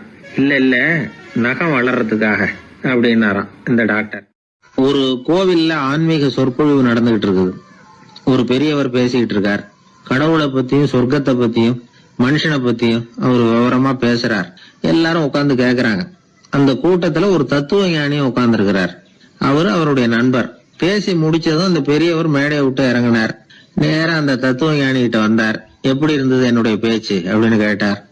நீங்க பேசினது ஒண்ணுக்கு ஒண்ணு முரண்பாடா தெரிஞ்சது அப்படின்னாரா இவரு. நான் என்ன அப்படி தப்பா பேசிவிட்டேன் அப்படின்னாரா அவரு. கடவுளை நம்புகிறவன் சொர்க்கத்துக்கு போவான்னு சொன்னீங்க, அப்புறம் நல்ல விதமா வாழறவன் சொர்க்கத்துக்கு போவான்னு சொன்னீங்க அப்படின்னாராம். இதுல என்ன முரண்பாடுன்னு கேட்டிருக்காரு அவர். இதுலதான் முரண்பாடு தெரியுது எனக்கு. அதாவது இங்க ஒருத்தன் எல்லா தப்பும் பண்ணிட்டு இருக்கிறான், அவன் கடவுளை நம்பினான்னா அவன் சொர்க்கத்துக்கு போவானா? இது என்னுடைய முதல் கேள்வி. இல்லைன்னா ஒருத்தன் எந்த தப்பும் பண்ணல, ரொம்ப ஒழுங்கா வாழ்ந்துகிட்டு இருக்கிறான், ஆனா அவன் கடவுளை நம்பல, அவன் என்ன நரகத்துக்கு தான் போவானா? கடவுள் நம்பிக்கை உள்ள ஒரு திருடன் என்ன ஆவான், எங்க போவான்? கடவுள் நம்பிக்கையே இல்லாத ஒரு நல்லவன் என்ன ஆவான், எங்க போவான்? ஒருத்தன் இங்க கடவுள் நம்பிக்கையோட வாழறது முக்கியமா அல்லது நல்லவனா வாழறது முக்கியமா? இதுதான் இவர் கேட்ட கேள்வி. இதை கேட்டதும் அந்த பெரியவர் குழம்பி போட்டார். அவர் சொன்னது நியாயம் தானே. கடவுளை நம்புறவன் தான் சொர்க்கத்துக்கு போவான்னா பேசாம கடவுளை நம்பிக்கிட்டு இந்த உலகத்துல எல்லா தப்பும் பண்ணிட்டு இருக்கலாமே. பேச்சாளர் குழப்பத்தோட வீட்டுக்கு போனார். படுத்து தூங்கினாரு. ஒரு கனவு வந்தது. கனவுல அவர் ஒரு ரயில்ல வேகமா போயிட்டு இருக்கிறார். எதிரில் உட்கார்ந்து இருக்கிறவரை பார்த்து நாம இப்ப எங்க போறோம்னு கேட்டார். சொர்க்கத்துக்கு போயிட்டு இருக்கிறோம் அப்படின்னாங்களாம். ரயில் போய் நின்னுது. இவர் இறங்கினார். இங்க கௌதம புத்தர் இருப்பார், சாக்ரட்டிஸ் இருப்பார், அவங்கள பாக்குறதுக்கு ஒரு நல்ல வாய்ப்பு அப்படின்னு நினைச்சுக்கிட்டே அங்கேயும் இங்கேயும் பார்த்தார். அங்க யாருமே இல்ல. ஒரே பாலைவனம் மாதிரி இருக்குது. பச்சை இல்ல, பசுமை இல்ல, பூக்கள் இல்ல, மரம்லாம் மொட்டையா நிக்குது. எலும்பும் தோலுமா சில முனிவர்கள் அங்கேயும் இங்கேயுமா உட்கார்ந்து இருக்கிறாங்க. இவர் அவங்க கிட்ட போய் இந்த புத்தர், சாக்ரட்டிஸ் இவங்க எல்லாம் எங்க இருக்கிறாங்கன்னு கேட்டாராம். அப்படி யாரும் இங்க இல்லையே, அவங்க எல்லாம் யாரு அப்படின்னு திருப்பி கேட்டிருக்கிறாங்க. இவருக்கு அதிர்ச்சியா போச்சு. அப்படின்னா அவங்க எங்க போயிருப்பாங்க? உடனே ரயில் நிலையத்துக்கு ஓடி வந்தார். அப்பதான் நரகத்துக்கு ஒரு ரயில் புறப்பட்டு இருந்தது. அங்க இருந்து அதுல ஏறி உட்கார்ந்தார். ரயில் வேகமா போச்சு. நரகம் நெருங்க நெருங்க காற்று குளிர்ச்சியா வீச ஆரம்பிச்சுதான். வெளியில பசுமையா இருந்துதான். அழகான மலர்கள், அழகான நீர்நிலைகள், நந்தவனங்கள், ரொம்ப அருமையா இருக்குது.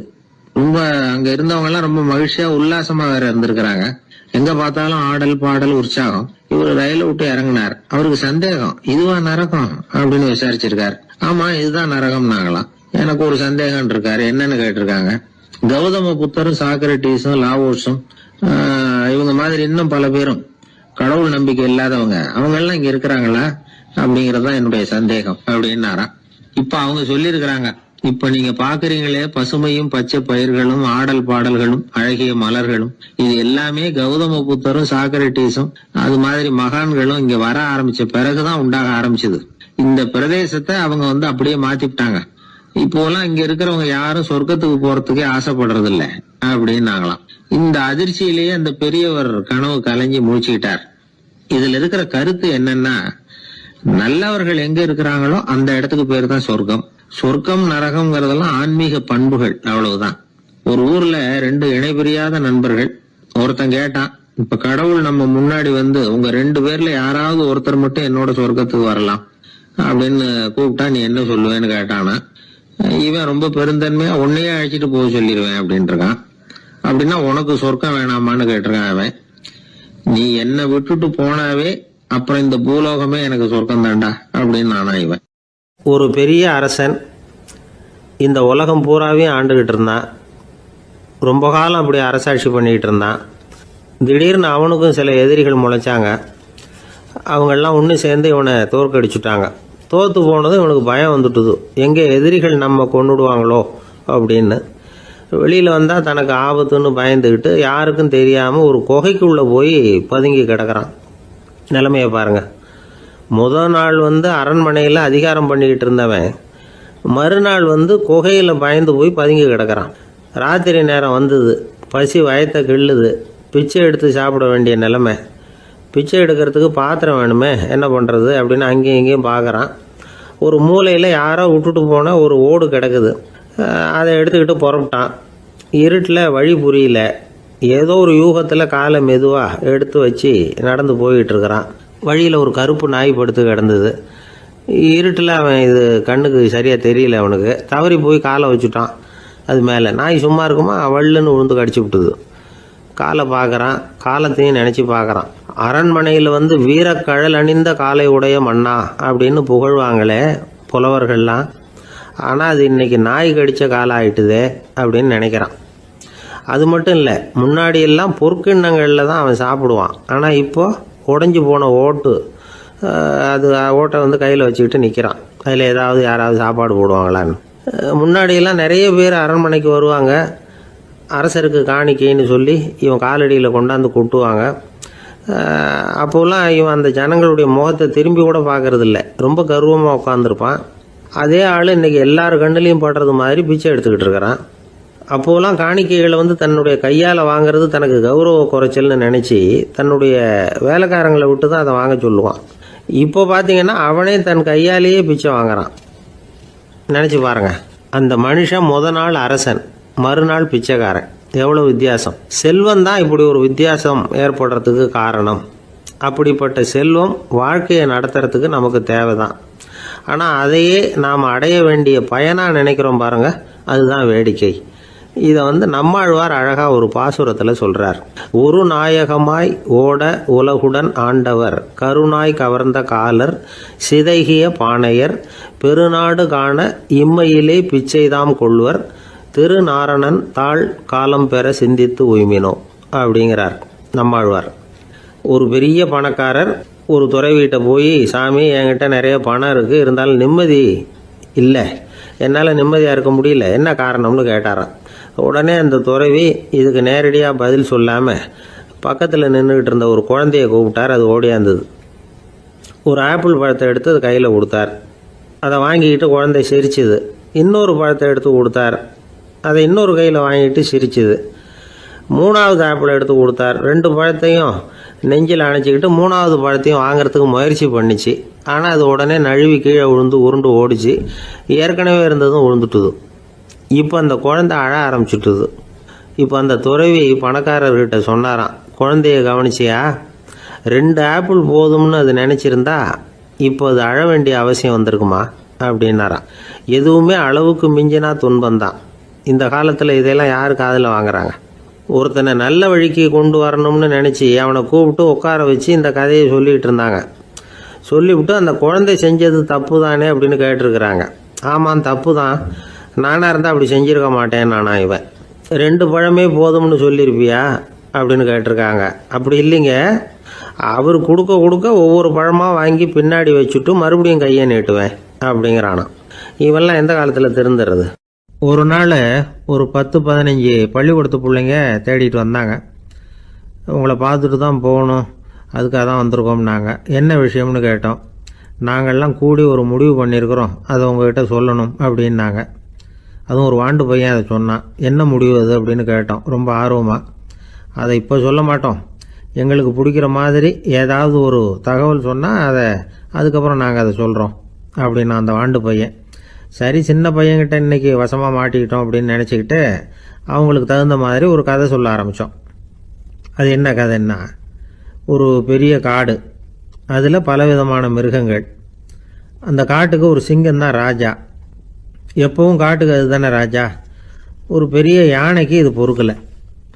என்ன இது, எப்போ பார்த்தாலும் இங்கே சிங்கத்துக்கே ராஜா பதவி கிடைக்குது, நான்லாம் எவ்வளவு பலசாலியாக இருக்கிறேன், அப்படி இருந்தும் எனக்கு அந்த பதவி கிடைக்கலையே அப்படின்னு தனக்குள்ளே பொறுமிக்கிட்டே இருந்தது. ராஜா பதவியை நினச்சி ரொம்ப ஏக்கம், அதுக்கு பதவி மோகம். இந்த சமயம் பார்த்து ஒரு குள்ள நரி கூட்டம் அதை தேடிட்டு வந்தது.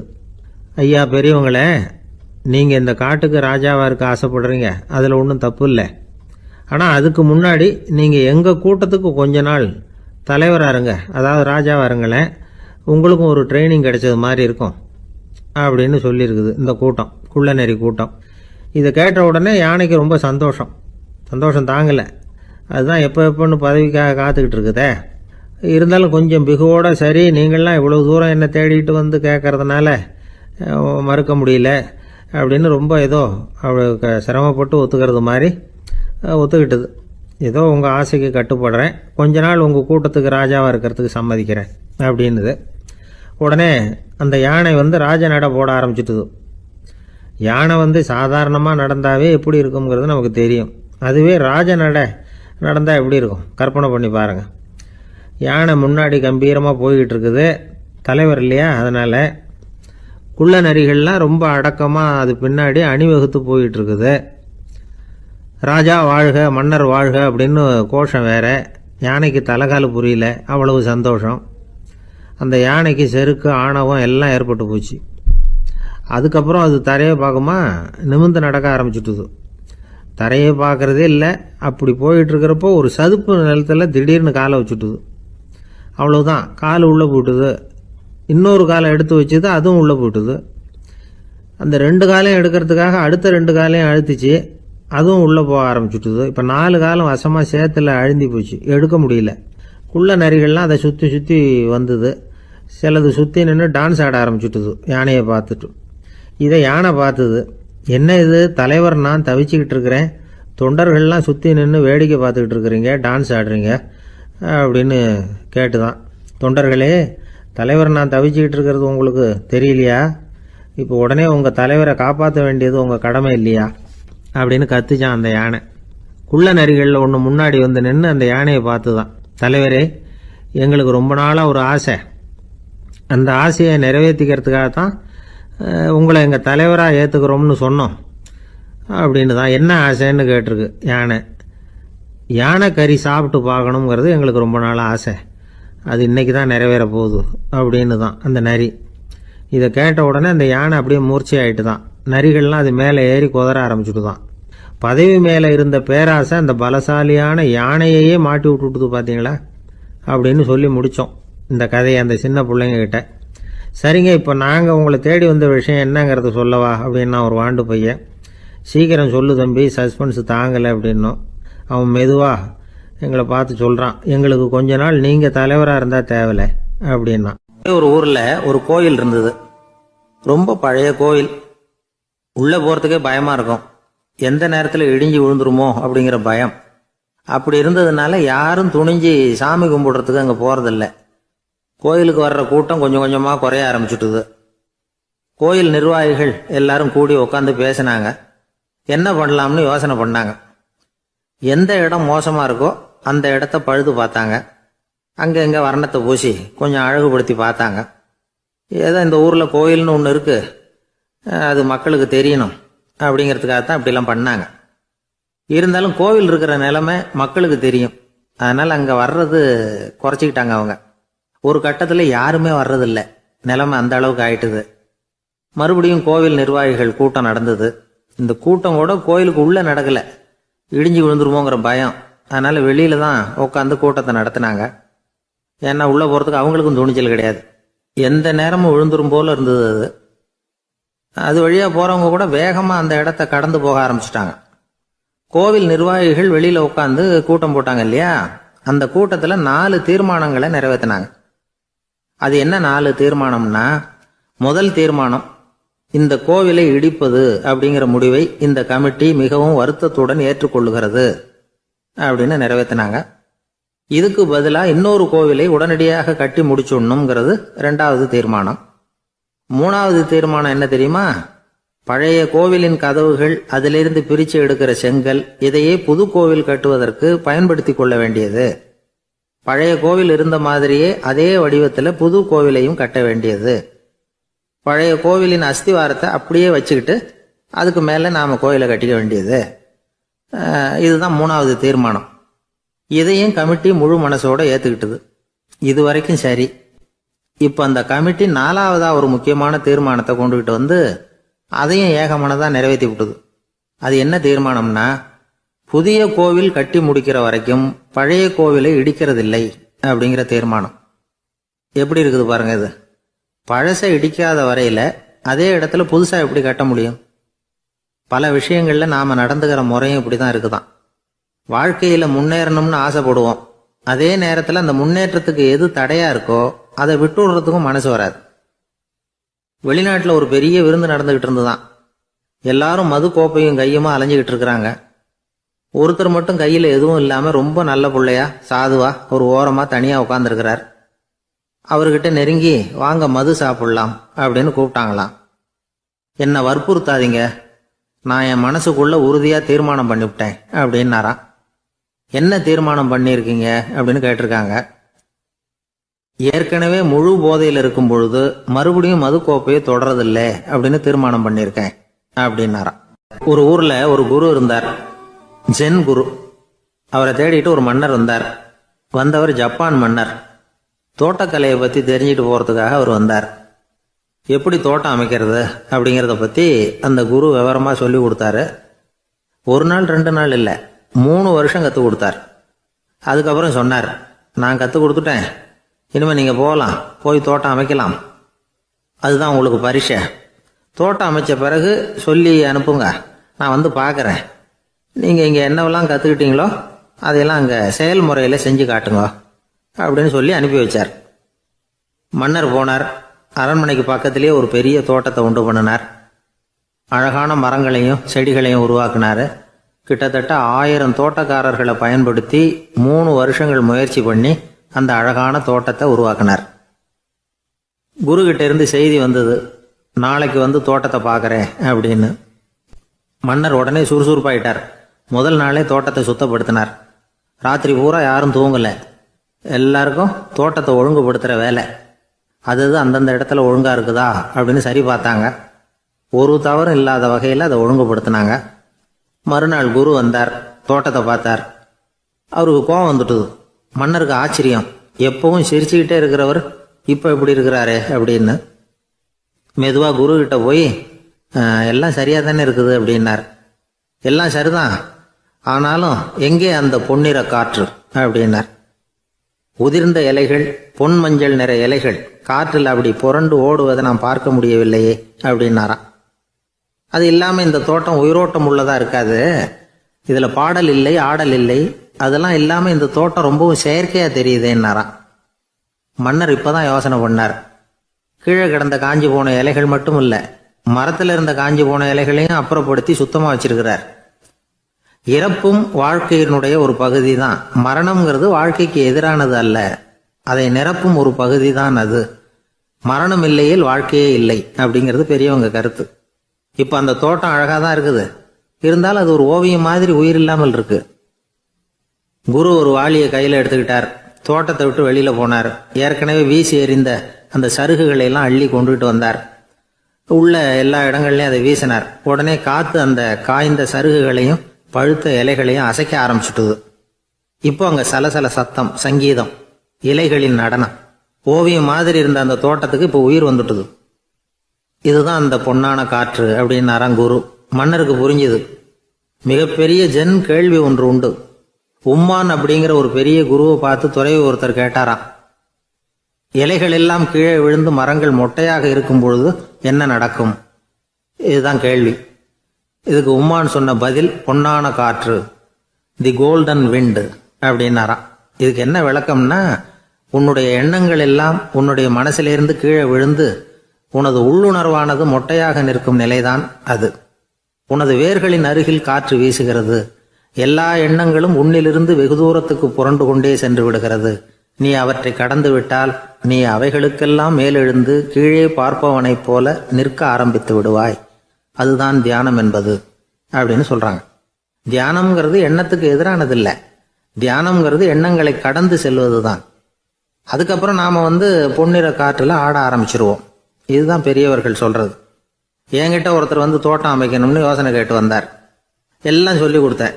செடிகள்லாம் செழிப்பா வளரணும்னா வேர் காயாம பார்த்துக்குங்க, தினமும் தண்ணி விடுங்க அப்படின்னு சொல்லி அனுப்பி வச்சேன். 1 மாசம் கழிச்சு ஒரு தோட்டத்தை பார்க்கறதுக்காக போனேன். போய் பார்த்தா எல்லா செடியும் வாடி கிடக்குது. என்னங்க இப்படி பண்ணிவிட்டீங்கன்னு. நீங்க சொன்னபடிதான் செஞ்சேன்னார். என்ன செஞ்சீங்கன்னு கேட்டேன். வேறு காயாம பார்த்துக்க சொன்னீங்க, தினமும் ஒரு தடவை எல்லா செடியையும் ஒவ்வொன்றா பிடுங்கி பார்த்து வேறு காயாம இருக்கா அப்படின்னு பார்த்துட்டு அதுக்கப்புறம் தண்ணி பாய்ச்சனே, அவ்வளவுதான் அப்படின்னார். ஒரு ஆளு வேகமா நடந்து போய்கிட்டு இருந்தான். அவன் வேகமா நடக்கிறதுக்கு காரணம் வெயில் காலம், காலில் செருப்பு இல்லை, மணல் பாதை, அதுதான் வேகம். காலில் செருப்பும் இல்லாம கையில குடையும் இல்லாம அந்த ஆளு வெயில்ல நடந்து போய்கிட்டு இருக்கிறான். அந்த சமயத்துல இன்னொருத்தன் குதிரை மேல ஏறி அந்த வழியா வந்துகிட்டு இருக்கிறான். அவன் காலில் செருப்பும் இருந்தது, கையில குடையும் இருந்தது. நடந்து போய்கிட்டு இருந்தவன் அந்த குதிரை ஆசாமியை பார்த்து கேட்டான், ஐயா, நீங்களும் குதிரை மேல உட்காந்துக்கிட்டு போய்கிட்டு இருக்கிறீங்க, அப்படி இருக்கிறப்போ உங்களுக்கு அந்த செருப்பு என்னத்துக்கு? அதை எனக்கு கொடுத்து உதவலாமே அப்படின்னா. குதிரை மேல உட்காந்துருந்தவன் யோசனை பண்ணி பார்த்தான். இவன் சொல்றது நியாயம்தானே அப்படின்னு சொல்லி தன்னுடைய செருப்பை கழட்டி அந்த வழிப்போக்கனுக்கு கொடுத்துட்டான். ரொம்ப நல்லதுங்க அப்படின்னு சொல்லி இவன் அதை வாங்கி காலில் மாட்டிக்கிட்டான். அதுக்கப்புறம் மறுபடியும் இவன் ஆரம்பிச்சான், ஐயா, நீங்க குதிரையில் போறதுனால போக வேண்டிய இடத்துக்கு வேகமா போய் சேர்ந்துருவீங்க, அதனால உங்க கையில் அந்த குடை என்னத்துக்கு? நான் நடந்து போயிட்டு இருக்கிறவன், ரொம்ப நேரம் நடக்க வேண்டியிருக்கும் இந்த வெயில்ல, அதனால அந்த குடையையும் எனக்கு கொடுங்களேன் அப்படின்னா. குதிரை வீரன் யோசனை பண்ணி பார்த்தான். இதுவும் நியாயம்தானே அப்படின்னு அவனுக்கு தோணுச்சு. உடனே இறக்கப்பட்டு தன் காலில் இருந்த செருப்பை கொடுத்தது மாதிரியே தன் கையில் இருந்த கொடையையும் இவங்கிட்ட கொடுத்துட்டான். அதுக்கப்புறம் அவன் நிம்மதியாக புறப்பட்டான். இப்போ மறுபடியும் கை தட்டி அவனை நிறுத்தினான். கீழே நின்றுட்டு இருந்தவன், என்னப்பா ஏன் என்ன நிறுத்தின, இன்னும் ஏதாவது வேணுமா உனக்கு அப்படின்னா குதிரையில் இருந்தவன். இவன் மெதுவாக வாயை திறந்து அந்த குதிரையையும் என்கிட்ட கொடுத்துருங்களேன்னா. அந்த குதிரை வீரன் இப்போ ஒரு கணம் யோசனை பண்ணி பார்த்தான். உடனே என்ன பண்ணான் தெரியுமா? தன்கிட்ட இருந்த குதிரை சவுக்கை எடுத்தான். குதிரை சவுக்கால அந்த ஆளை வாங்குவாங்கன்னு வீசி தள்ளிவிட்டான். இவ்வளவு சவுக்கடியும் வாங்கிக்கிட்டு இந்த ஆள் என்ன பண்ணான் தெரியுமா? சிரிக்கிறான். அடி வாங்கிட்டு யாராவது சிரிப்பாங்களா? குதிரை வீரனுக்கு ஒன்றும் புரியல. என்னப்பா அது, ஏன் இப்படி அடி வாங்கிட்டு இப்படி சிரிக்கிறியே அப்படின்னு கேட்டான். இப்போ அந்த வழிப்போக்கன் சொல்றான், ஐயா, நான் இப்படி சிரிக்கிறதுக்கு காரணம் இருக்கு. இப்படி குதிரை கேட்டு உங்ககிட்ட அடி வாங்கலேன்னு வச்சுக்கோங்க, என் உயிர் உள்ள வரைக்கும் மனசுல ஒரு தவிப்பு இருந்துகிட்டே இருக்கும். செருப்பையும் கொடையையும் கேட்ட உடனே கொடுத்தவன் குதிரையையும் கேட்டிருந்தா கொடுத்துருப்பானோ அப்படிங்கிற பேராசையில ஏங்கிக்கிட்டே இருந்திருப்பேன். இப்போ உங்ககிட்ட அடி வாங்கின பிறகு என்னுடைய அந்த சந்தேகம் தீர்ந்து போச்சு. என்னுடைய ஆசைக்கு எல்லை எது அப்படிங்கிறத எனக்கு புரிஞ்சுட்டுது அப்படின்னு சொல்லிவிட்டு அவன் நடக்க ஆரம்பிச்சுட்டானான். ஆசைக்கும் எல்லை உண்டு அப்படிங்கிறத விளக்கறதுக்காக வாரியார் சுவாமிகள் சொல்ற கதை இது. இந்த காலத்திலயும் ஒருத்தன் அது மாதிரி கொடை செருப்போட குதிரையில போய்கிட்டு இருந்தான். எதிரில் நடந்து வந்தவன், ஐயா, உங்க கொடையை எனக்கு கொடுங்களேன்னு கேட்டான். உடனே அவன் குதிரையிலிருந்து கீழே குதிச்சு அவனை சாட்டையால் அடிக்க ஆரம்பிச்சுட்டான். இன்னொருத்தர் அந்த வழியா வந்தவர் இதை பார்த்தார். ஏன்பா, அவன் கேட்டான், உன்னால முடியலன்னா இல்லைன்னு சொல்லிட வேண்டியது தானே, அதுக்காக ஏன் இப்படி அவனை போட்டு அடிக்கிறேன்னு கேட்டார். உங்களுக்கு விவரம் புரியாது சார், காலம் ரொம்ப கெட்டு போச்சு. கேட்டதை கொடுத்தேன்னு வச்சுக்கோங்க, இந்த குதிரையே என்னோடது, அவன் திருடிக்கிட்டு போறான் அப்படின்னு என் பேர்ல புகார் கொடுக்க ஆரம்பிச்சிருவான் சார் அப்படின்னா. அது எப்படி அவ்வளவு உறுதியா சொல்றேன்னு கேட்டார் அவரு. ஏற்கனவே அது மாதிரி ஒருத்தன் பேர்ல புகார் கொடுத்துட்டு தான் இந்த குதிரையை நான் தள்ளிட்டு வந்துகிட்டு இருக்கிறேன் அப்படின்னார். ஒரு சன்னியாசி, அவரு ஒரு நாள் ஒரு கனவு கண்டாராம். அந்த கனவுல அவர் சொர்க்கத்துக்கு போறார். அங்க ஒரு பெரிய திருவிழா நடந்துகிட்டு இருக்குது. எங்க பார்த்தாலும் அலங்கார வளைவுகள், வண்ணமயமான விளக்குகள், பாதைகள் பூரா மலர்கள், எல்லா கட்டடங்களும் ஒளிமயம். அவ்வளவு கோலாகலமா பிரம்மாண்டமா அந்த திருவிழா நடந்துகிட்டு இருக்குது. அது என்ன திருவிழாங்கிறது இந்த சன்னியாசிக்கு புரியல. அங்கே எதிரில் வந்துக்கிட்டு இருந்த ஒருத்தரை நிறுத்தி, என்ன விசேஷம் இங்கே அப்படின்னு விசாரிச்சாராம். உனக்கு தெரியாத விஷயம், இன்னைக்கு இறைவனுக்கு பிறந்த நாள், அதை தான் எல்லாரும் சேர்ந்து கொண்டாடுறோம். இதுக்காக பிரம்மாண்டமான ஊர்வலம் ஒன்று வரப்போகுது. இறைவனே அந்த ஊர்வலத்தில் கலந்துக்கிறார் அப்படின்னார் அவர். உடனே அந்த சன்னியாசி ஒரு மரத்து நிழலில் ஒதுங்கி நின்றுக்கிட்டார். ஊர்வலம் வந்துக்கிட்டு இருக்குது. முதல்ல ஒரு குதிரை வந்துக்கிட்டு இருக்கு. அது மேலே ஒருத்தர் உட்காந்துருக்கிறார். அவருக்கு பின்னாடி நிறைய பேர் கூட்டமாக வந்துக்கிட்டு இருக்கிறாங்க. இவ்வளவு கூட்டம் இவர் பின்னாடி வருதே, யார் இவர் அப்படின்னு கேட்டார். ஒரு மதத்தின் பெயரை சொல்லி, இவர் அந்த மதத்தின் தலைவர், அவரை பின்பற்றுகிற மக்கள் கூட்டம் பின்னாடி வந்துகிட்டு இருக்குது அப்படின்னு விவரம் சொல்லியிருக்கிறாங்க. இவங்களுக்கு அடுத்தபடியா இன்னொரு குதிரையில் ஒருத்தர் வந்துகிட்டு இருக்கிறார். அவருக்கு பின்னாடி ஏகப்பட்ட கூட்டம். இவர் யாருங்க அப்படின்னு கேட்டிருக்காரு சன்னியாசி. அங்கே இருக்கிறவங்க விவரம் சொல்லியிருக்கிறாங்க. இன்னொரு மதத்தின் பெயரை சொல்லி, இவர் அந்த மதத்தினுடைய தலைவர், அவர் வழியை பின்பற்றுகிறவர்கள் அவர் பின்னாடி கூட்டமாக வந்துகிட்டு இருக்கிறாங்க அப்படின்ட்டு இருக்காங்க. இப்படி ஒவ்வொருத்தராக குதிரை மேலே வந்துக்கிட்டே இருக்கிறாங்க. அவங்கள பின்பற்றியும் ஒவ்வொரு கூட்டம் வந்துக்கிட்டே இருக்குது.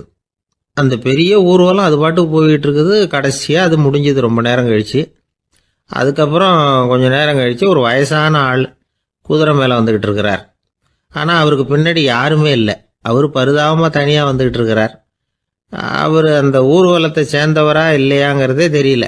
இவர் யார், இவர் ஏன் இப்படி தனியாக வந்துக்கிட்டு இருக்கிறார் அப்படின்னு கேட்டிருக்கார் அந்த சன்னியாசி. என்னது இப்படி கேட்குறீங்க? இவர் தான் கடவுள். இவருக்காக தான் இன்னைக்கு இந்த ஊர்வலமே நடக்குது. இவருக்கு தான் இன்னைக்கு பிறந்த நாள். முன்னாடி போகிற ஊர்வலம் பூரா இவருடைய பிறந்த நாளை கொண்டாடுறதுக்காக தான் அப்படின்ட்டு இருக்காங்க. இதை கேட்டதும் அந்த சன்னியாசிக்கு திடுக்குன்னு தூக்கி போட்டிருக்கு. இது வரைக்கும் கனவு கண்டுகிட்டு இருந்தவர் மூழ்கிக்கிட்டார். அதுக்கப்புறம் தான் யோசிச்சு பார்த்துருக்கார். உண்மைதான், மக்கள் எல்லாரும் பக்தி மார்க்கத்தில் போகிறதா நினச்சிக்கிட்டு பாதம் மாறி போயிட்டு இருக்கிறாங்க. கடவுளை பின்பற்றுவதாக நினைக்கிறாங்க பக்தர்கள். ஆனால் கடவுளுக்கு பின்னாடி யாருமே இல்லை. இன்னமும் இயல்பா இதை பற்றி யோசிச்சு பார்த்தா, உண்மைக்கு பின்னாடி தான் நான் போய்கிட்டு இருக்கேன் அப்படின்னு நிறைய பேர் சொல்கிறாங்க. ஆனால் அந்த உண்மை அனாதையாக போய்கிட்டு இருக்குது. அப்படி ஆயிட்டுது உலகம். இந்த காலத்துலேயும் ஒரு ஊர்வலம். ஒரு பெரிய மனுஷருக்கு பிறந்த நாள் விழா. அவர் குதிரை மேலே ஏறி முன்னாடி போயிட்டு இருக்கிறார். அவருக்கு பின்னாடி ஒரு 100 பேர் தொண்டர்கள் அவங்க பாட்டுக்கு போகிறாங்க. எல்லாம் பணம் கொடுத்து ஏற்பாடு பண்ணவங்க. எல்லாம் பணம் வாங்கிட்டு முன்னாடி போயிட்டு இருக்கிறாங்க. கொஞ்சம் தூரம் நடந்ததும் கால் வலிக்க ஆரம்பிச்சுட்டுது. ஒவ்வொருத்தரும் அப்படியே ஒதுங்க ஆரம்பிச்சிட்டாங்க. அதான் முன்னாடியே பணம் கிடைச்சிட்டுதே, இனிமேல் ஒதுங்கினா என்னன்னு ஒதுங்கிட்டாங்க. ஒரு கட்டத்தில் குதிரையில் போகிறவர் தற்செயலாக திரும்பி பார்க்குறாரு. பின்னாடி யாருமே இல்லை. எல்லாரும் ஓடி போயிட்டாங்க. ஒரே ஒரு ஆள் மட்டும் ரொம்ப விசுவாசமாக பின்னாடி நடந்து வந்துக்கிட்டு இருந்தான்.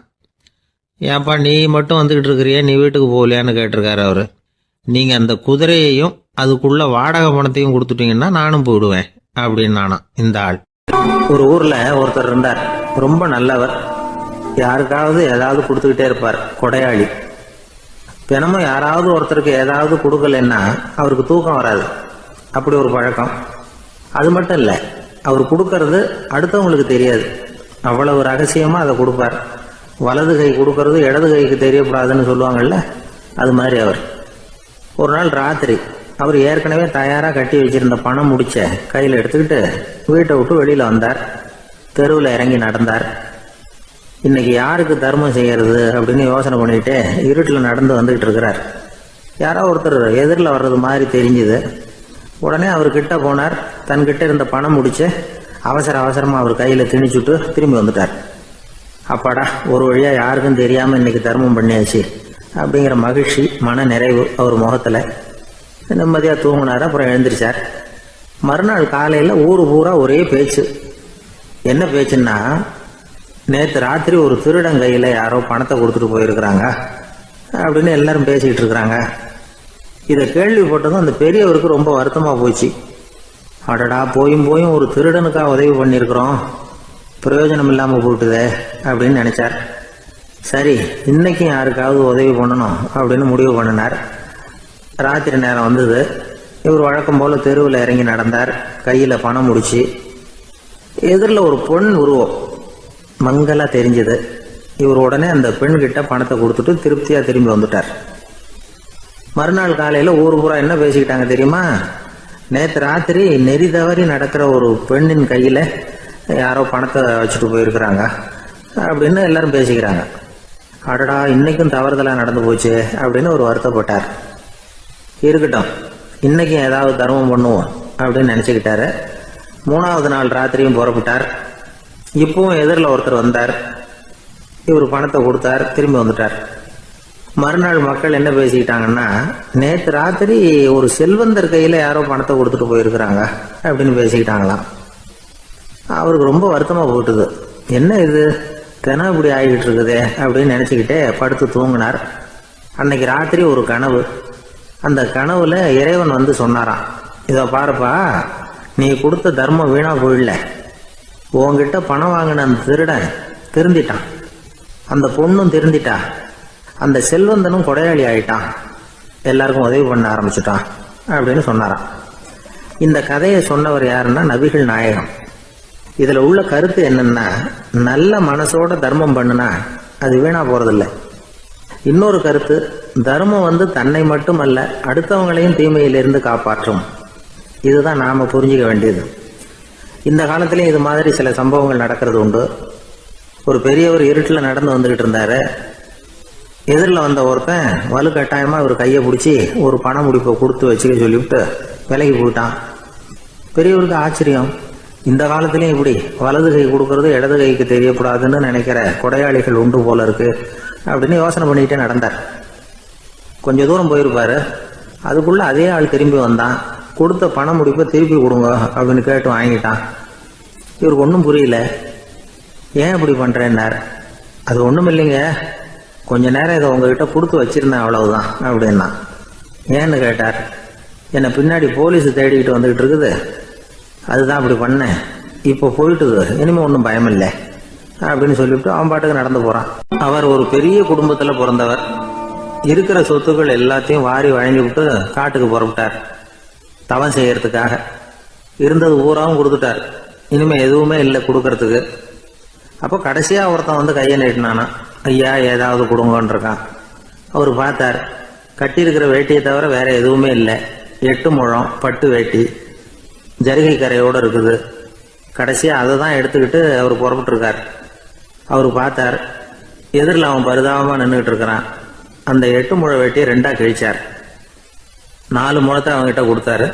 மீதி 4 முழத்தை தன்னுடைய இடுப்புல கட்டிட்டு அவர் காட்டுக்கு போயிட்டார். இவன் என்ன பண்ணான் தெரியுமா, கையில கிடைச்ச 4 முழத்தை எடுத்துக்கிட்டு கடை வீதிக்கு போனான். பழைய பட்டு வேட்டி ஜருகை இதையெல்லாம் விலைக்கு வாங்குற வணிகர் ஒருத்தர் இருக்கார். அவர்கிட்ட போனான். இதை விலைக்கு எடுத்துக்கிறீங்களா அப்படின்னு கேட்டிருக்கான். அவர் வாங்கி பார்த்துருக்கார். ஆஹா, இது ரொம்ப அருமையான வேட்டி, விலை உயர்ந்த ஜருகை, இது ஏது உனக்கு அப்படின்னு கேட்டாரான். அவன் நடந்தது சொல்லியிருக்கான். அப்படின்னா ஒன்று செய்ய, இந்த வேட்டியோட இன்னொரு பாதியையும் மெதுவாக வாங்கிட்டு வந்துரு, உனக்கு நிறைய பணம் தர்றேன் அப்படின்னாரான் அந்த வணிகர். இவன் கொஞ்சம் யோசனை பண்ணி பார்த்தான். கொஞ்சம் இருங்க, வந்துடுறேன் அப்படின்னு சொல்லிவிட்டு நேராக காட்டுக்கு போனான். அவர் எங்க இருக்காருன்னு தேடி கண்டுபிடிச்சான். அவர் ஒரு இடத்துல தவக்கோலத்தில் இருக்கிறார். கட்டியிருந்த இடவேட்டியும் அவர் அறியாமல் நழுவி கீழே விழுந்து கிடக்குது. இவனுக்கு ரொம்ப வசதியா போச்சு. அவரை கேட்க வேண்டிய அவசியமே இல்லை. மெதுவா சத்தம் போடாம அடி மேல அடி வச்சு நெருங்கினான். அவர் கண்ணை மூடிக்கிட்டு அவர் பாட்டு நின்றுட்டு இருக்கிறார். இவன் மெதுவா போய் கீழே கிடந்த அந்த துணியை எடுத்துக்கிட்டு சத்தம் போடாம திரும்பி நடந்தான். ஒரு 2-3 அடி எடுத்து வச்சிருப்பான். அப்படி ஓட ஆரம்பிக்கிற சமயத்துல அவன் காலில் கீழே கிடந்த முள்ளு ஒண்ணு நறுக்குன்னு தச்சு விட்டுது. வலி தாங்க முடியாம அம்மான்னு கத்திருக்கான். இந்த சத்தத்தினால கண்ணை மூடி நின்றுகிட்டு இருந்த அவரோட தவம் கலைஞ்சது. மெல்ல கண்ணை திறந்து பார்க்கிறார். தன் இடையில இருந்த வேட்டி அவன் கையில இருக்கு. இப்ப அவர் நினைக்கிறார், என்ன நினைக்கிறாருன்னா, இந்த வேட்டி மீது நான் வைத்த ஆசை அல்லவா அவனை திருடனாக ஆக்கி விட்டது அப்படின்னு நினைச்சாராம். இந்த வேட்டி மேல நாம வச்ச ஆசை அவனை திருடும்படி ஆக்கி விட்டதே அப்படின்னு நினைச்சாராம். இது எப்பேற்பட்ட மனநிலை அப்படிங்கிறத கொஞ்சம் யோசனை பண்ணி பாருங்க. தான் ஒரு பொருள் மேல வச்ச பற்று இன்னொரு மனிதன் திருடனாக ஆகிறதுக்கு காரணம் ஆயிட்டதேன்னு நினைக்கிறார். அப்படி நினைச்ச அந்த பெரியவர் யார் தெரியுமா? அவர் தான் மகாவீரர். இழந்துட்டேங்கிறிய, நீ என்னத்தை கொண்டுகிட்டு வந்த எங்க இழந்துடுறதுக்கு? நீ என்னத்தை உண்டாக்குன இது அழிஞ்சுட்டுதுன்னு சொல்றதுக்கு? இதுதான் அவருடைய சிந்தனை. இன்றைக்கு நம்ம சிந்தனையெல்லாம் வேற மாதிரி இருக்குது. ஒருத்தன் நடுத்தருவில் உட்காந்து அழுதுகிட்டு இருந்தான். அந்த வழியா வந்தவர் ஒருத்தர், ஏன்பா அழறேன்னு கேட்டாராம். 5 ரூபா சார், இந்த இடத்துல விழுந்துட்டுது ரொம்ப நேரமா தேடுறேன், கிடைக்காது போல இருக்கு அப்படின்னு சொல்லிவிட்டு அழறான். எப்போ தொலைஞ்சதுன்னு கேட்டாராம் அவரு. அது எனக்கு தெரியாது சார், பணத்தை தொலைச்சவன் தேடி பார்த்துட்டு போயிட்டான், நான் அவனுக்கு பின்னாடி தேட வந்தவன் அப்படின்னு நானாம் இவன். நம்மள மாதிரி ஒரு ஆசாமி அவன் நம்மள மாதிரியே கற்பனை பண்ணான். அதாவது நாம தான் இந்த உலகத்துல ரொம்பவும் கஷ்டப்படுறோம், மற்றவங்க எல்லாம் சந்தோஷமா இருக்கிறாங்க அப்படின்னு அவன் நினைச்சுக்கிட்டான். அவன் ஒரு நாள் கடவுளை வேண்டிக்கிட்டானான், சுவாமி இந்த உலகத்துல எவ்வளவோ பேர் இருக்கிறாங்க, ஒவ்வொருத்தருக்கும் ஒவ்வொரு விதமான கஷ்டம் இருக்கலாம், ஒத்துக்கிறேன், இருந்தாலும் எனக்கு அது கொஞ்சம் அதிகமா இருக்கிறது மாதிரி தெரியுது, அதனால நீங்க எனக்காக ஒரு சின்ன உதவி செஞ்சா போதும். அது வேற ஒண்ணும் இல்ல, என்கிட்ட இருக்கிற துயரங்களை இன்னொருத்தர் யாருகிட்டயாவது கொடுத்துருங்க, அவர்கிட்ட இருக்கிற துயரங்களை என்கிட்ட மாத்தி கொடுத்துருங்க, ஒரு மியூச்சுவல் டிரான்ஸ்பர், அவ்வளவுதான், அப்படி பண்ணிவிட்டா போதும் அப்படின்னு வேண்டிக்கிட்டானான். அன்னைக்கு ராத்திரியே அவன் ஒரு கனவு கண்டிருக்கான். வானத்திலிருந்து ஒரு குரல் கேட்டிருக்கு. அது என்ன சொல்லிச்சு தெரியுமா? ஏ ஜனங்களே, எல்லாரும் அவங்க கஷ்டங்களை ஒரு பையில போட்டு எடுத்துக்குங்க, அப்படி எடுத்துக்கிட்டு நேரா இந்த ஊர் எல்லையில இருக்கிற கோயிலுக்கு வந்து சேருங்க அப்படின்னு அந்த குரல். ஆஹா, கடவுள் நம்ம பிரார்த்தனைக்கு செவி சாய்ச்சுட்டார் அப்படின்னு சந்தோஷப்பட்டான் இவன். உடனே என்ன பண்ணா, தன்கிட்ட இருந்த கஷ்டத்தையெல்லாம் ஒரு சாக்கு பையில போட்டு எடுத்துக்கிட்டான். வீட்டை விட்டு வெளியில வந்தான். தெருவில் இறங்கி நடக்கிறான். அங்க பார்த்தா ஏகப்பட்ட பேர் ஆளுக்கு ஒரு பைய தூக்கிக்கிட்டு கோயிலுக்கு போயிட்டு இருக்கிறாங்க. சில பேர் மூட்டையா கட்டி தலையில சுமந்துக்கிட்டு போயிட்டு இருக்கிறாங்க. இவன் பார்த்தான். இவனுக்கு ரொம்ப ஆச்சரியமா இருந்தது. ஏன்னா எல்லாரும் வச்சிருக்கிற பைய இவன் பைய விட பெருசா இருந்தது. இவன் பை தான் இருக்கிறதுலயே கொஞ்சம் சின்னதா தெரிஞ்சது. இப்ப அவன் மறுபடியும் சாமியை வேண்டிக்கிட்டான், கடவுளே இப்ப உள்ள சூழ்நிலையை கவனிச்சா என்கிட்ட இருக்கிற பைய பரவாயில்லன்னு தோணுது, அதனால வேற பை எதையும் மாத்த வேணாம், இதுவே பரவாயில்ல, இந்த பையோட திரும்பி வீட்டுக்கு போனா போதும்னு நினைக்கிறேன் அப்படின்னு ஏதோ நினைக்க ஆரம்பிச்சுட்டான் அவன். எல்லாரும் கோயிலுக்கு போய் சேர்ந்தாங்க. கோயில்ல அந்த குரல் மறுபடியும் கேட்டுது. எல்லாரும் அவங்கவுங்க பைகளை சோகத்துல தொங்க விடுங்க, திடீர்னு விளக்குகள் அணையும், மணி அடிக்கப்படும், அதுதான் அடையாளம். அந்த சமயத்துல இருட்டுல உங்களுக்கு வேண்டிய பைய நீங்க மாத்தி எடுத்துக்கலாம், தேர்ந்தெடுத்துக்கலாம். வெளிச்சம் இருக்கிறப்பவே உங்களுக்கு பிடிச்ச பைக்கு பக்கமா பார்த்து நீங்க நின்னுக்கலாம் அப்படின்னு சொல்லி விவரம் சொல்லிச்சான் அந்த குரல். அப்படி சொன்னதுக்கு அப்புறம் திடீர்னு விளக்கு அணைஞ்சுது, மணி அடிச்சுது. கொஞ்ச நேரம் கழிச்சு மறுபடியும் விளக்குகள்லாம் எரிஞ்சுது.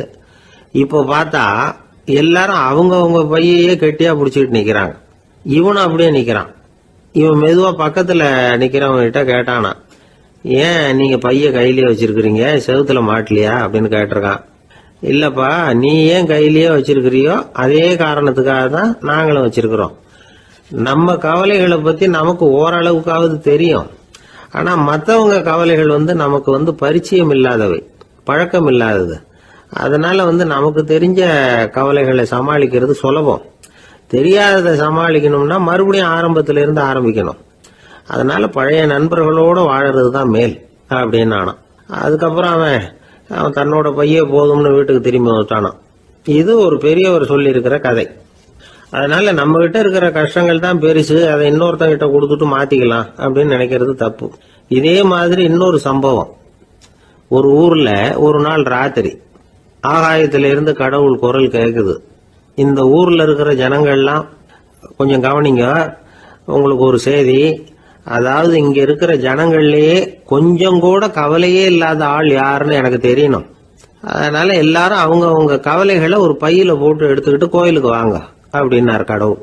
உடனே வரிசையா எல்லாரும் வர ஆரம்பிச்சாங்க. எல்லார் கையிலயும் பை இருந்தது, சின்னதும் பெருசுமா. கவலையே இல்லாத ஆள் யாருன்னு தேடினார் கடவுள்.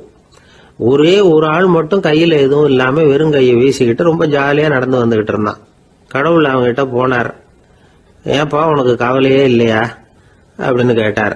எனக்கும் சில கவலைகள்லாம் உண்டு அப்படின்னு நானும். அவன் எங்க அதெல்லாம்னு கேட்டிருக்காரு கடவுள். பின்னாடி லாரியில வந்துகிட்டு இருக்கு அப்படின்னு நானா. அவன் ஒரு காட்டுல ஒரு நரி இருந்தது.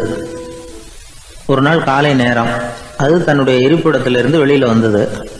கொஞ்ச தூரம் நடந்து வந்தது. அப்பதான் அது தன்னோட நிழலை கவனிச்சு பார்த்தது. பார்த்தா அது ரொம்ப நீளமா பெருசா இருக்குது. காலை நேரத்துல நிழல் அப்படித்தானே இருக்கும். ஆனா அந்த நரிக்கு அந்த விஷயம் தெரியல. தன்னுடைய நீண்ட பெரிய நிழலை பார்த்து ஆச்சரியப்பட்டது.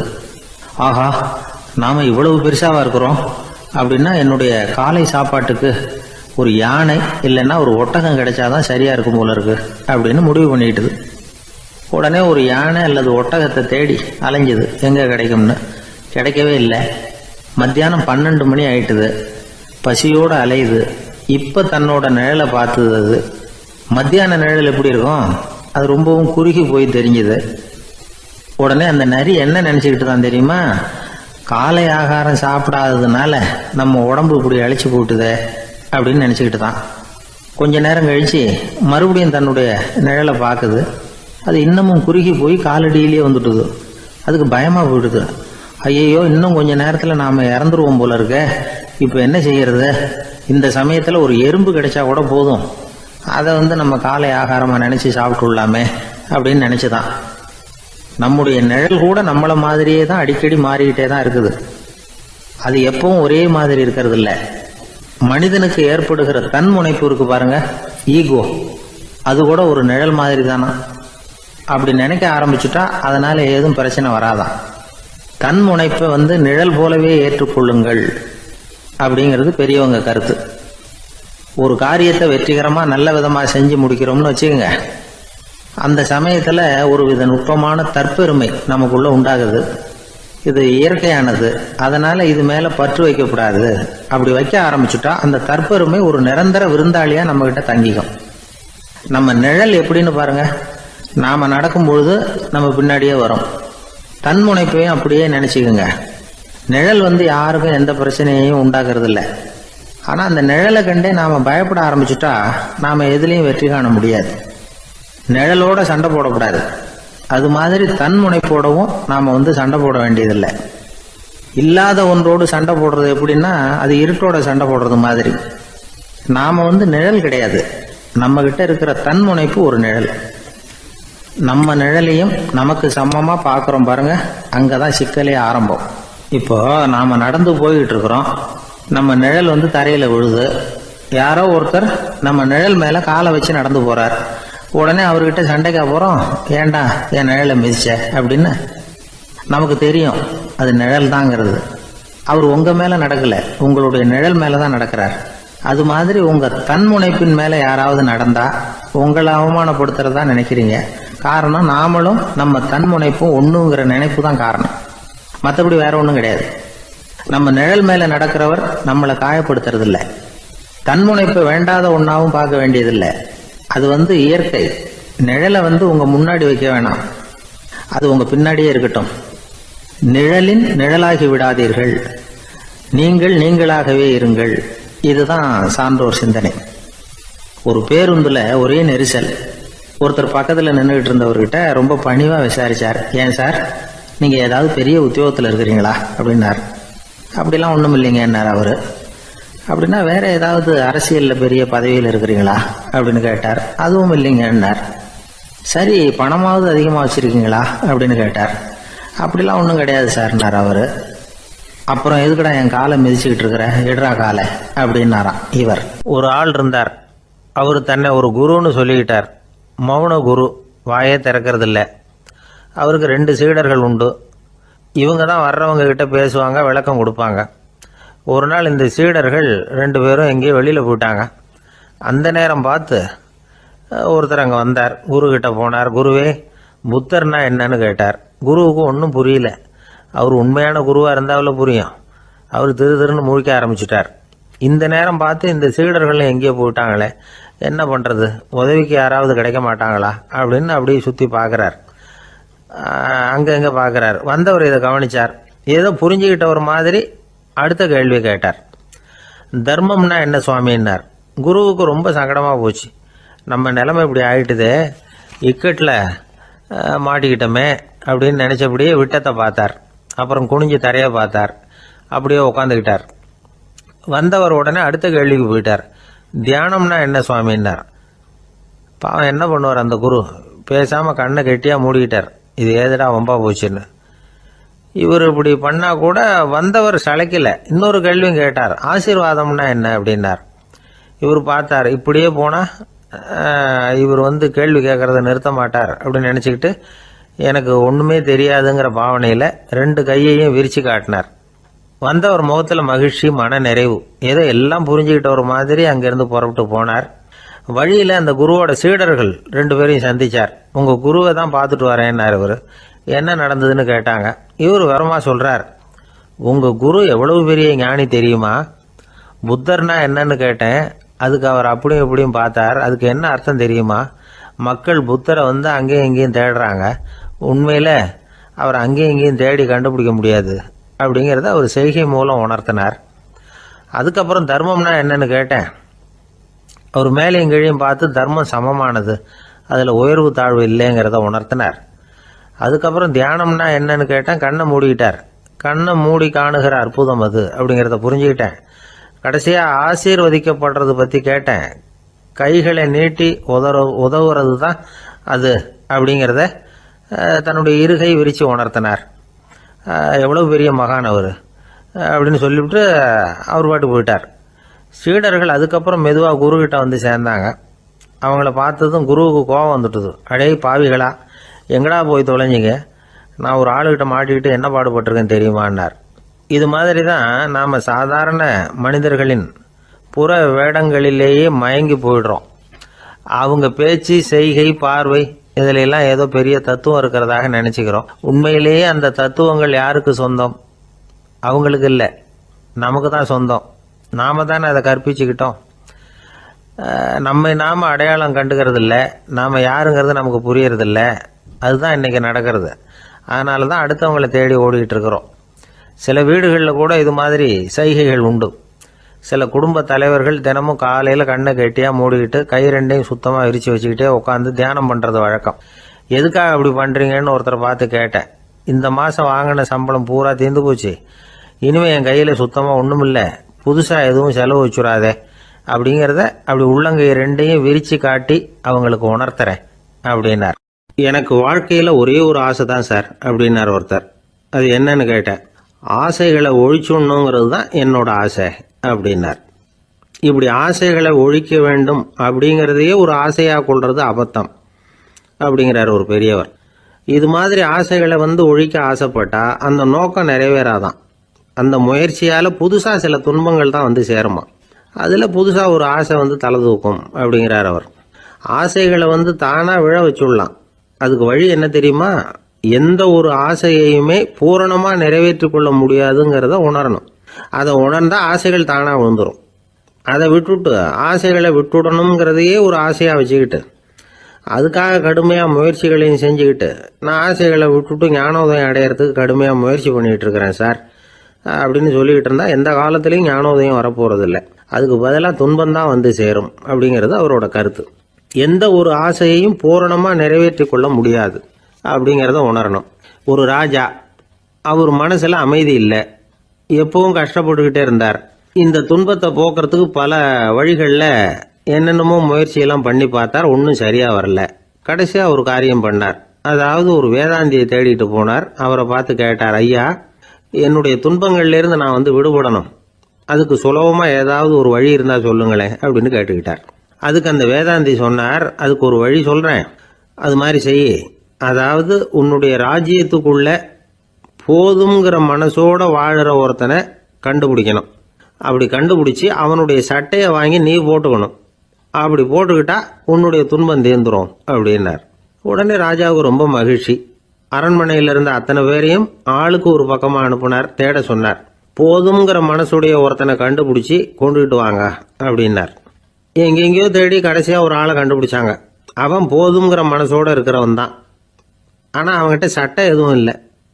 இடையில கட்டியிருக்கிற துண்டே போதுங்கிற மனசோடு அவன் வாழ்ந்துக்கிட்டு இருக்கிறான்.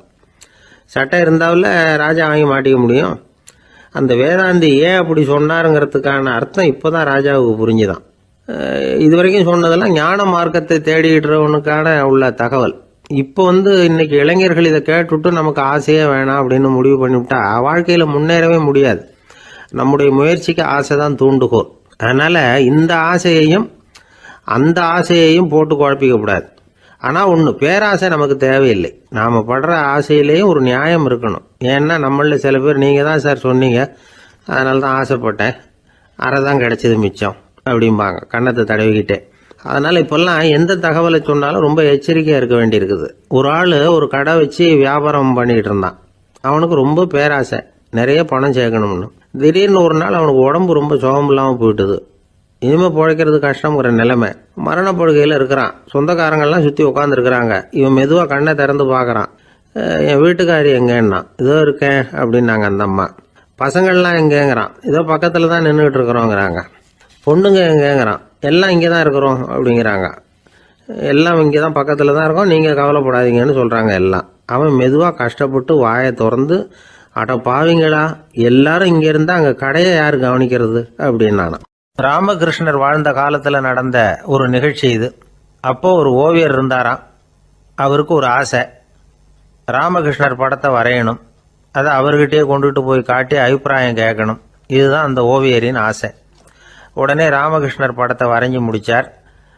அதை எடுத்துக்கிட்டு போனார். இவர் போன சமயம் அங்கே ராமகிருஷ்ணர் சீடர்களோடு உட்காந்துருக்கிறார். விவேகானந்தர் அங்கே இருக்கிறார். இந்த ஓவியர் கொண்டுகிட்டு போய் தான் வரைந்த ஓவியத்தை அவர்கிட்ட காட்டினார். ராமகிருஷ்ண பரமஹம்சரின் ஓவியத்தை ராமகிருஷ்ணர்கிட்டயே காட்டுறார். ராமகிருஷ்ணர் என்ன பண்ணார் தெரியுமா? அந்த படத்தை பார்த்தார். உடனே அது காலை தொட்டார். குருதேவருடைய இந்த செயல் சீடர்களுக்கு ரொம்ப வியப்பை உண்டு பண்ணிச்சு. சில பேர் மனசுக்குள்ளேயே ரொம்ப குழம்பி போக ஆரம்பிச்சிட்டாங்க, என்ன இப்படி பண்ணுறாருன்னு.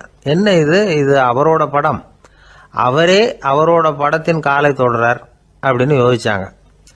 சில பேர் ஒன்றும் புரியாமல் ஒருத்தர் பார்த்து சிரிச்சுக்கிட்டாங்க. அந்த இடத்துல சீடர்கள் மட்டும் இல்லை, சீடர் அல்லாத பல பேர் இருந்தாங்க. தன்னுடைய காலை தானே தொடர இவருடைய செயல் பற்றி என்ன நினைக்கிறது அப்படின்னு அவங்களும் குழம்பி போய் நிற்கிறாங்க. அந்த படத்தை வரைஞ்சி அவர்கிட்ட காட்டின அந்த ஓவியருக்கும் அதிர்ச்சி. இருந்தாலும் அவர் சீடர் கிடையாது. அதனால் கொஞ்சம் துணிச்சலை வர வச்சுக்கிட்டு கேட்டார், என்னங்க இது, என்னால் என்னுடைய கண்களையே நம்ப முடியல. இது உங்கள் சொந்த உருவப்படம், நீங்கள் உங்கள் சொந்த கால்களையே தொடுறீங்க, இது எங்களுக்கு கொஞ்சம் சங்கடமாக இருக்குதே அப்படின்னார். ராமகிருஷ்ணரின் கண்களில் ஆனந்த கண்ணீர் வழிஞ்சுதான். அவர் சொன்னாராம், இது என்னோட படம்ங்கிறது எனக்கு தெரியும், ஆனால் இது என்னோட படம்ங்கிறதுனால நான் இதோட காலை தொடலை. நீ என்னுடைய சமாதி நிலையை இந்த படத்தில் படம் பிடிச்சி காட்டியிருக்கிற, அதனால் அதோட காலை தொடறேன். சமாதி நிலையில் யார் இருந்தாலும், அது என்னுடைய படமாக இருந்தாலும் சரி அல்லது வேற யாருடைய படமாக இருந்தாலும் சரி, படம் யாருதுங்கிறது முக்கியம் இல்லை. இதில் எது முக்கியம்னா அது தன்னை உணர்ந்த ஒரு உணர்நிலையின் படம். அப்படி இருக்கிறப்போ அதோட காலை நான் தொடணும். அதுக்கு நீங்கள் எல்லாரும் ஏன் சங்கடப்படுறீங்கன்னு எனக்கு தெரியல அப்படின்னாராம். இப்போ தான் அங்கே இருந்த சீடர்களுக்கும் மற்றவங்களுக்கும் விவரம் புரிஞ்சுதான். இதுக்கு முன்னாடி யாரும் செய்யாததை இவர் செஞ்சிருக்கிறார், ஆனால் அவருடைய காரணம் ரொம்ப நியாயமானது அப்படிங்கிறத உணர்ந்தாங்களாம். இதுவரைக்கும் ஆன்மீகத்தில் சமாதி நிலை, அதாவது தன்னை உணர்ந்த நிலை பற்றி புரிஞ்சுக்கிட்டோம். இல்லறத்தில் ஏற்படக்கூடிய சமாதி நிலை பற்றி உங்களுக்கு தெரியுமா? ஒரு அம்மா டாக்டர்கிட்ட வந்து சொன்னாங்களாம், டாக்டர், என் வீட்டுக்காரருக்கு உடம்புல ஏதோ கோளாறுன்னு நினைக்கிறேன். நான் எவ்வளவு நேரம் பேசினாலும் காதில் விழாத மாதிரி உட்கார்ந்துருக்கிறார் அப்படின்னு ஆகலாம். அதுக்கு அந்த டாக்டர் சொன்னாராம், அம்மா, அது உடம்பு கோளாறு இல்லை, அது ஒரு பெரிய திறமை அப்படின்னாராம். ஒரு ரயில் வேகமாக போயிட்டு இருக்கு. அது ஒரு ரயில்வே ஸ்டேஷனில் கொஞ்ச நேரம் நின்றுது. அப்போ அதில் ஒரு ஆள் ஏறினார். தலையில் ஒரு மூட்டையை வச்சுருந்தார். மூட்டையை தலையில் சுமந்துக்கிட்டே உள்ளே வந்தார். மூட்டையை தலையில் சுமந்துக்கிட்டே ஒரு இடத்துல உட்கார்ந்தார். ரயில் மறுபடியும் புறப்பட்டது. இவர் தன் தலையில் இருந்த மூட்டையை கீழே இறக்கி வைக்கணும்ல, வைக்கல, சுமந்துக்கிட்டே வர்றார்.